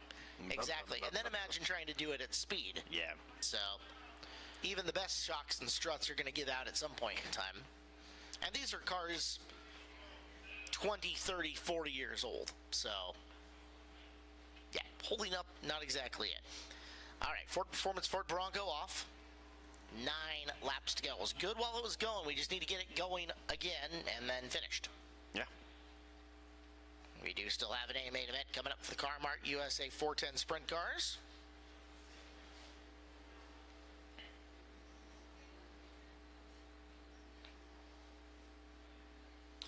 Steve Peters can set the pace once more. He's done this a couple times already. Watch, he'll start up high to block Howard Voss. And he'll come back down. A little bit different now with Bryce Kolar on the bottom. Green flag flies. We're racing again. Then Steve Peter comes right back down in front of Bryce Kolar. Hoping that everybody plays nice, sneaky, but working his way almost back into the top 5 is Greg Hibma, by the way. Keep your eyes peeled. He's had a little bit of time as Voss taparoo on the back of the Kolar 23. Kolar trying to find some space to go around again. Looking to circle the outside of Peters, but it's Peters, Kolar, Voss again, 1 through 3. Not afraid to use his own front bumper to the back of the battle wagon. But another caution will fly, and we'll slow this race down once more. Debris in turn 1.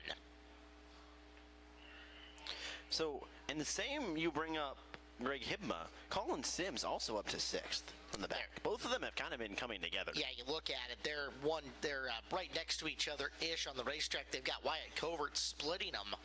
This is the exact kind of race that if you're coming from the rear, pick off a couple on a restart, gather it back. Pick off a couple on a restart, gather it back. They're making us look smart. It's like we had talked about that earlier. Thank you, guys. I appreciate when the drivers make us look smart. Yep.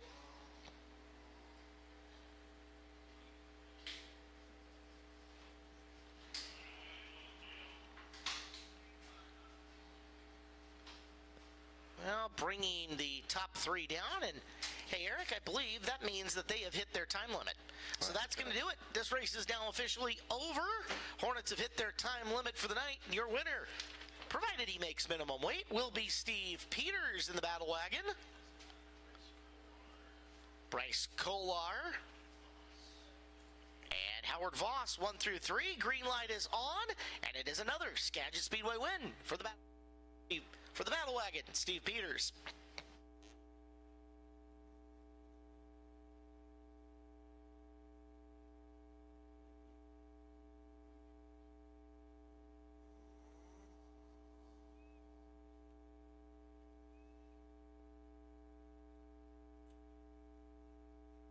We will call the 50-50 winning raffle ticket here in just a minute. In fact, get your raffle ticket out right now, as tonight's winner is going to take home $554 from the Mount Vernon Elks. Winning 50-50 raffle ticket number tonight is a white ticket, and it is the number 875028. 875028. You are our winning 50-50 raffle ticket number, and you need to go to the will call window to claim your prize. Once again, winning 50-50 raffle ticket number is a white ticket, 875028. Well, there is the winner. You can see him unhooking the air that he's got pumping into his helmet. Out of the race car with a big old smile on his face, the driver of the battle wagon, Steve Peters.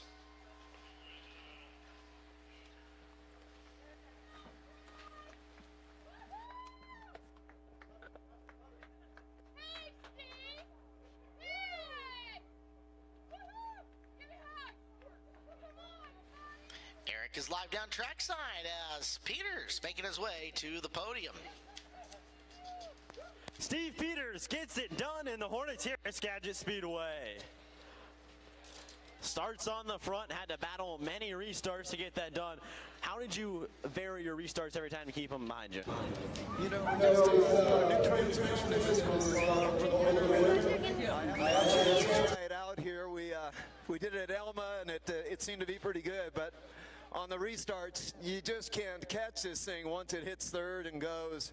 It's a bullet. It looked like there was 3 different areas you were going. You were kind of working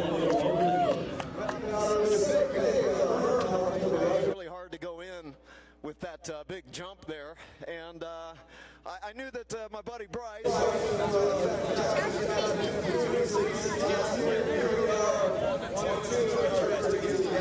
Excited for him and for me and both our families, but you know, the car worked high, low. The track was good enough for us tonight with the 2 grooves there, and I could send it as hard as I wanted to, and it turned.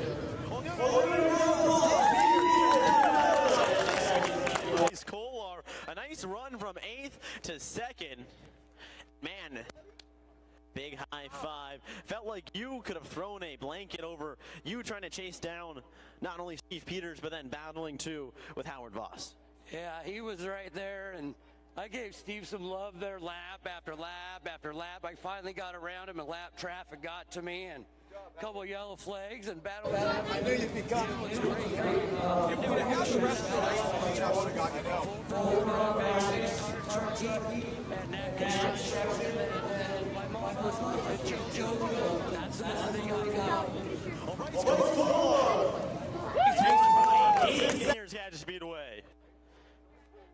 And Howard Voss in third. Man, you were right there too. You were fast all night long. What was that battle like from your point of view? You know, it was a good race. My car was working pretty good everywhere, but it's just tough when you don't have enough time to get around everybody. But they did a great job driving. And like I asked the winner here, there were 3 different lanes. How did it feel out there? It felt like you could really go anywhere. Yeah, my car was really good on the bottom, but I couldn't get by anybody on the bottom, and it was good on the top. It was pushing a little bit in the middle, so it was, you know, I had to find either top or middle or bottom, and it's just running out of time. Well, Howard Voss comes home third here at Skagit Speedway.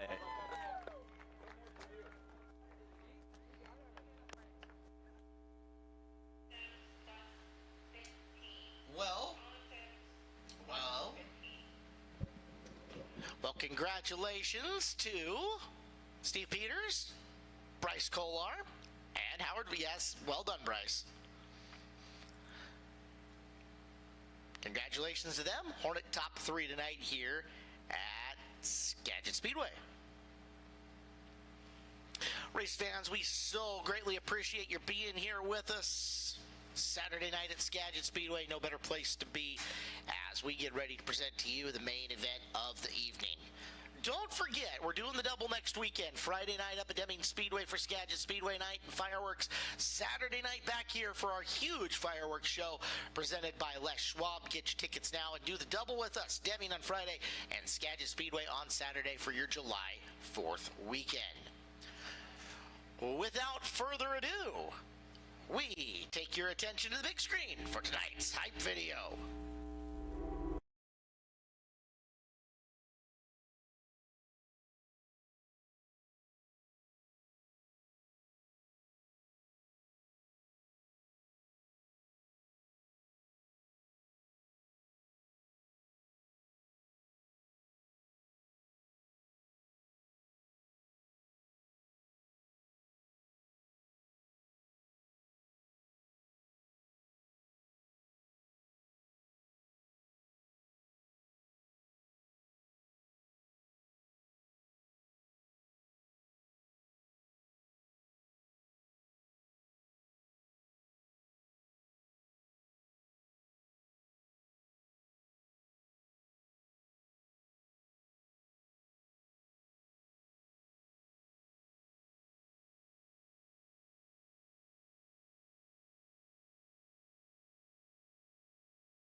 is time to get thunderstruck at Skagit Speedway with the Car-Mart USA 410 Sprint Cars.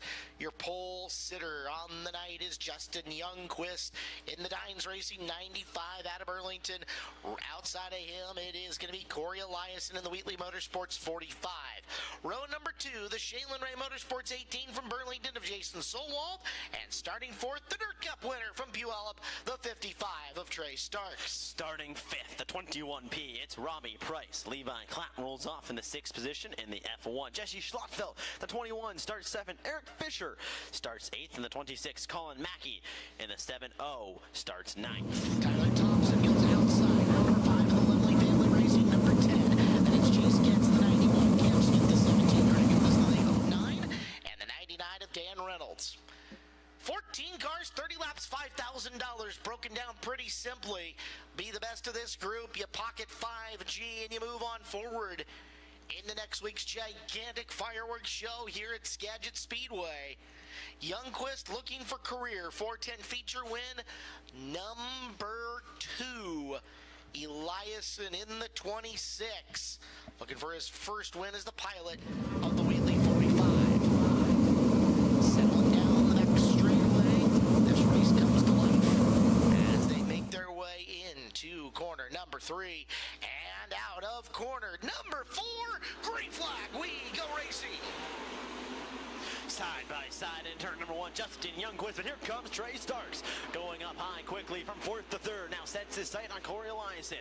Right back to the top of Skagit Speedway. Eliason slots up. Here comes Jason Solwald right down to the bottom. Solwald looking low on Starks, who's moved his way into 3rd already. Starks goes skittering up the racetrack. There goes Solwald with the bite down low. He's got 3rd and looking good on the bottom of the speedway. Closing in on Eliason as it's Youngquist, Eliason, Solwald 1, 2, 3 early, and Solwald's on the prowl. Solwald, a king of rolling the bottom around Skagit Speedway, tries to close in on Corey Eliason. He washes up in the exit turn number 4. What can Trey Starks do to close? Nothing much, as they all are chasing down Justin Youngquist in the 95. And that low side has some character to it, too. It is not a smooth roll around. You kind of got to pedal it just the right amount. As Solwald not able to close any further. There's Levi Klatt. Big old wheel stand from Starks. He gets up into the marbles, and Klatt's looking for 4th. Levi Klatt, Trey Starks, turn number 3. Klatt washes up to the berm, going to try to get on the exit to drive off into turns 1 and 2. Starks down low. Levi Klatt up high. That's farther back.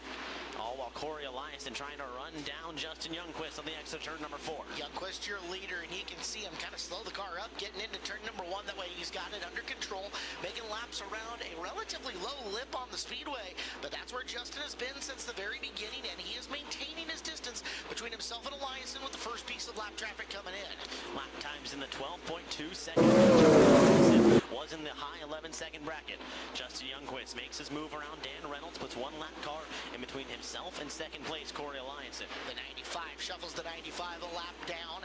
Now Eliason and Solwald going to have to deal with the same slower traffic. Eliason ventures off the bottom for the first time. He'll get up and around. It's Solwald's turn to see if he can match and keep pace with the top 2.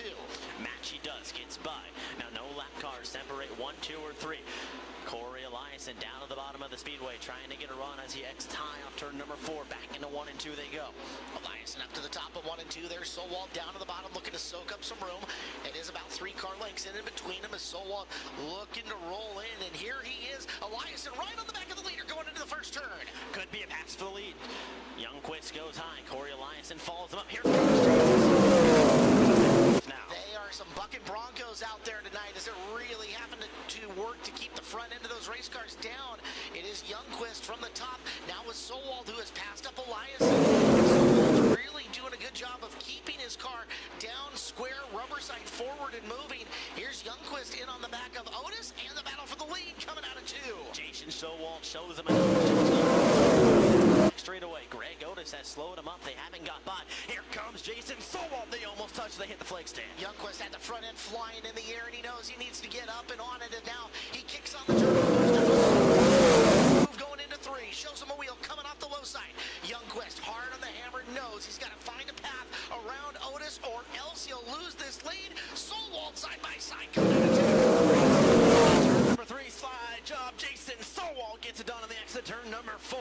New leaders, they cross the chalk stripe. Jason Solwald, Justin Youngquist falls back. And race continues to go on. Now Greg Otis has yet to be disposed with. Can Justin Youngquist mount a charge? It was right about the halfway point. We're 15 in, and on lap 16, Solwald takes it. Now Solwald up and around Otis, or at least he's trying. Jason hasn't ventured up to the top shelf a whole heck of a lot. Does he have the room to run? Squeezes by at the flag stand and puts Otis a lap down. A big move for Jason Solwald. That separates him from Justin Youngquist momentarily. Now Youngquist being threatened by Corey Eliason. Eliason has just slowly crept around the bottom at Skagit Speedway and now threatening for the second position with a 95. You can see Youngquist a little uncomfortable getting into turn number 1. That kicks him into the marbles. Big old wheel stand coming off, and there goes Eliason. Corey's got the second position, but Solwald is starting to put some lap traffic down in front of him. Jason Solwald putting some people in between the top two as now Starks threatening for third. Saw Justin Youngquist get tight on the berm after turn number 4. Getting hanging on this time. Here comes Trey Starks fighting for a podium position down the front straightaway. Starks trying to throw a slider, but Dan Reynolds gets in the way. Justin Youngquist splits some lap cars, or tries to, and he goes around. Yeah, you saw him. He was looking to split the difference. There was just a narrow little window. Unfortunately, it was enough to kick the front end of the 95 around, and our first caution of this race will come out with 21 down and 9 to go. Lap cars come out of the running order every time, and with 9 to go, Eliason and Starks will start on the tail of Solwald. He works so hard to try to build that advantage. He wanted to see this lead stay in green. Clean air will be king for Jason Solwald, and nailing that restart is going to be the next important thing. How quickly can he pull away from the two behind him? Solwald, the master of running the bottom at Skagit Speedway. If I was imagined to ask Jason Solwald where he likes to run, 9 out of 10 times he'd tell you he's probably more confident around the bottom. Now he makes the high lane work when he has to, but it'll be interesting to see where he goes here. Solwald, Eliason, Starks, Klatt, Schlotfeld. See Eric Fisher on the berm being pointed into the infield. It's a nice roll up the field for Jessie, who started 7th, is up to 5th, and you can see she is not a super clean car tonight. No. Old school Skagit Speedway of the early to mid 2000s. Robbie Price with a flat left rear. Gonna make his way into the work area as well. So Price will come in, no time available to these teams in the work area. As left side tires down on the Price car. Fisher looks ready to fire. And these guys gotta hurry, because again, lineup's right. We go. The only car that would have been awarded work area time if we were before halfway would have been Youngquist. Yeah. We're now 6 laps in and beyond that. They're calling for lights out this time by, so they gotta hurry.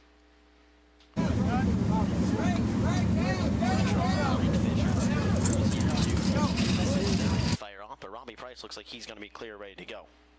So Price, good job by all those crews down there who worked on it. There's guys from a lot of different crews who threw in a hand there. I saw Melford in there, Hunter Brady, a whole lot more working to get Price's car back out. So he'll have a chance at this.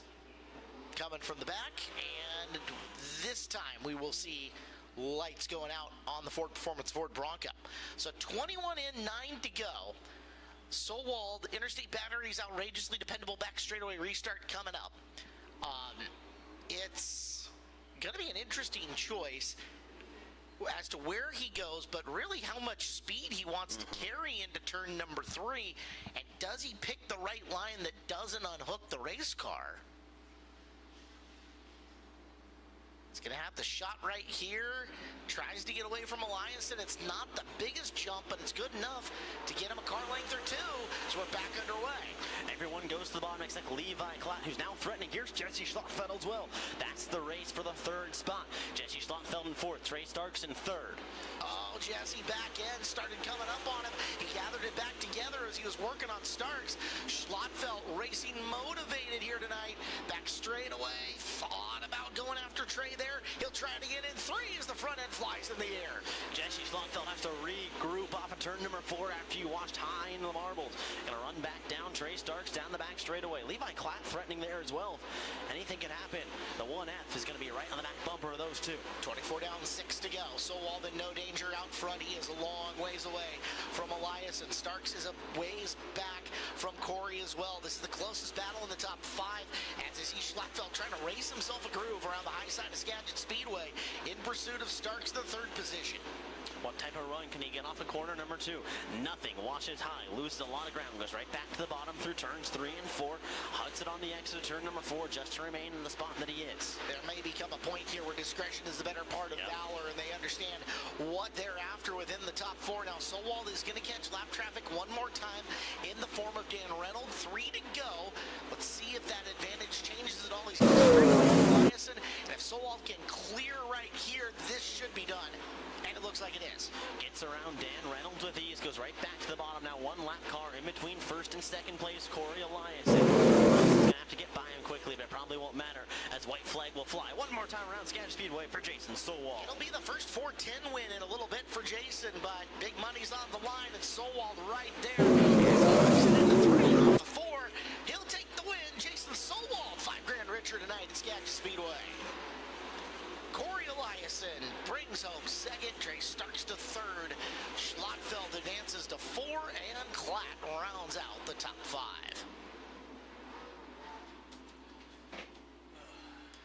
If you're leaving us at this time, we thank you for being here, and again, invite you to do the double next week, Friday night up at Deming Speedway and Skagit Speedway on Saturday, as we've got fireworks at both tracks, both nights. Fireworks Friday, and of course our Les Schwab gigantic fireworks show coming up on Saturday of next week. You could do us all a huge favor, and if you have got some garbage with you, some trash, find a trash can on your way out the door tonight.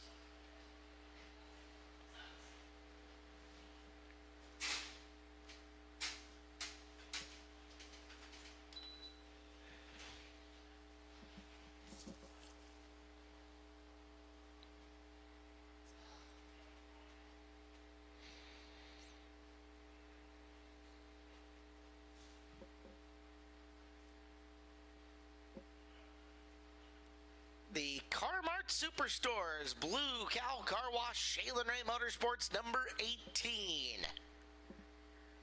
In Victory Lane. For the 2nd time in the past calendar month.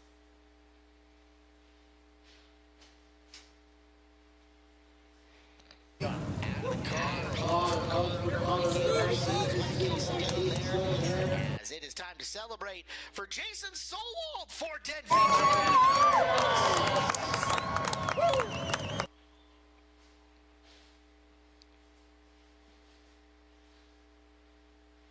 Handshake from Brock Lemley down trackside, and some of the guys off the LFR crew. Jeff Plant and Artie Starks and more getting a chance to congratulate tonight's feature winner. We will run the rest of everybody up there. Checkered flag tonight through at 9:41 p.m.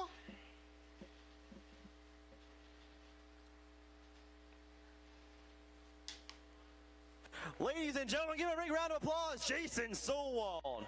His first 410 win since July 22 of 2023. Man, you need everyone that's here to speed up. Corey made the difference in around this year. The whole reason I got around Justin Youngwitz is because my car owner. He puts a lot of effort into paying the bills on this thing, and he always gives me the best stuff I can have. So,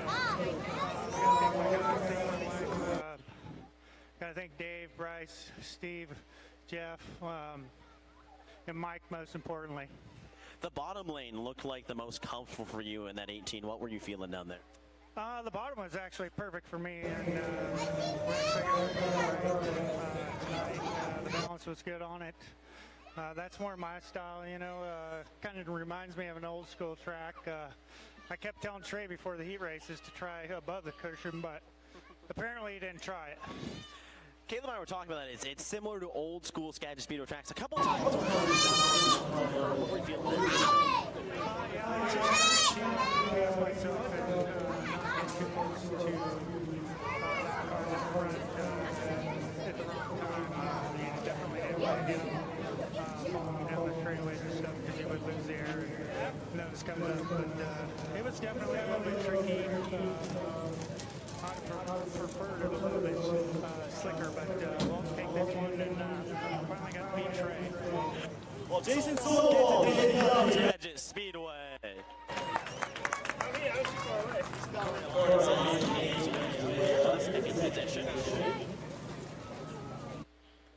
We'll grab a quick word with Corey. There he is. Heck of a run there, just running around the bottom and getting oh so close. Lap traffic. You've been here since Dirt Cup. You've had some time. How do you feel about Skagit Speedway? We're definitely a lot better. I just kind of gave it away. I tried to pace the leader, and I just got too patient. And I picked up the pace when I thought it was right, and I just went a little too hard in 1 and 2 and kind of hopped the curb and pulled the wheelie, and I had to lift and set it down. And right when I set it down, Sewell was underneath me. So I kind of knew that was going to be tough once he cleared the leader there. It was, you know, he's done this a long time, so he kind of needs to pace. He knows, you know, where he needs to be. So we had that restart, you know, just clean areas, tracks fast, so you kind of need lap cars kind of get in the way, so that way it dirties up your air and your car as well. What was getting through lap traffic like, especially when you kind of got into the middle parts of that race? It was definitely sketchy at times. You know, some of the guys, they'd pick kind of the middle, and then they just kind of let it go and go to the top, and then other times they'd pick the middle, and you know, you'd kind of get under them, they'd turn left, and you know, they're racing their race, and it's just kind of hard. This track kind of, you know, had some grip in it tonight, so it kind of dictated where the cars went. Kind of without the driver choosing it, so still need a producer, Connor, Maddie, you know, they've been helping since Dirt Cup, and filling for them. We definitely we're qualified tonight, so still has down left, you know, at least hopefully Paul and Van's watching, but tonight we kind of had a perfectly set of match tires on the last weekend.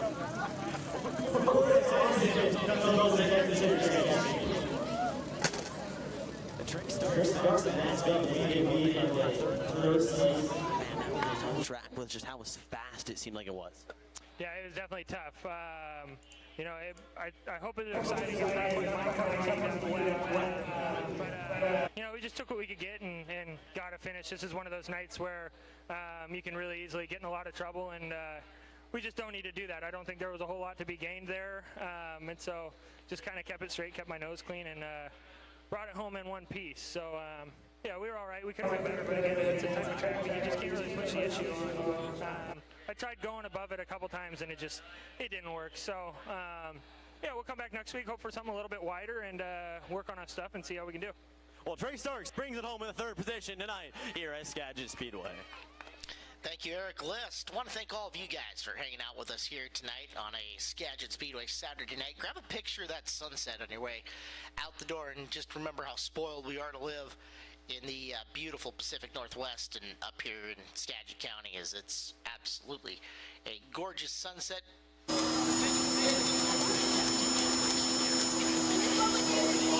Celebrating with me, thank you to Skagit Speedway once again.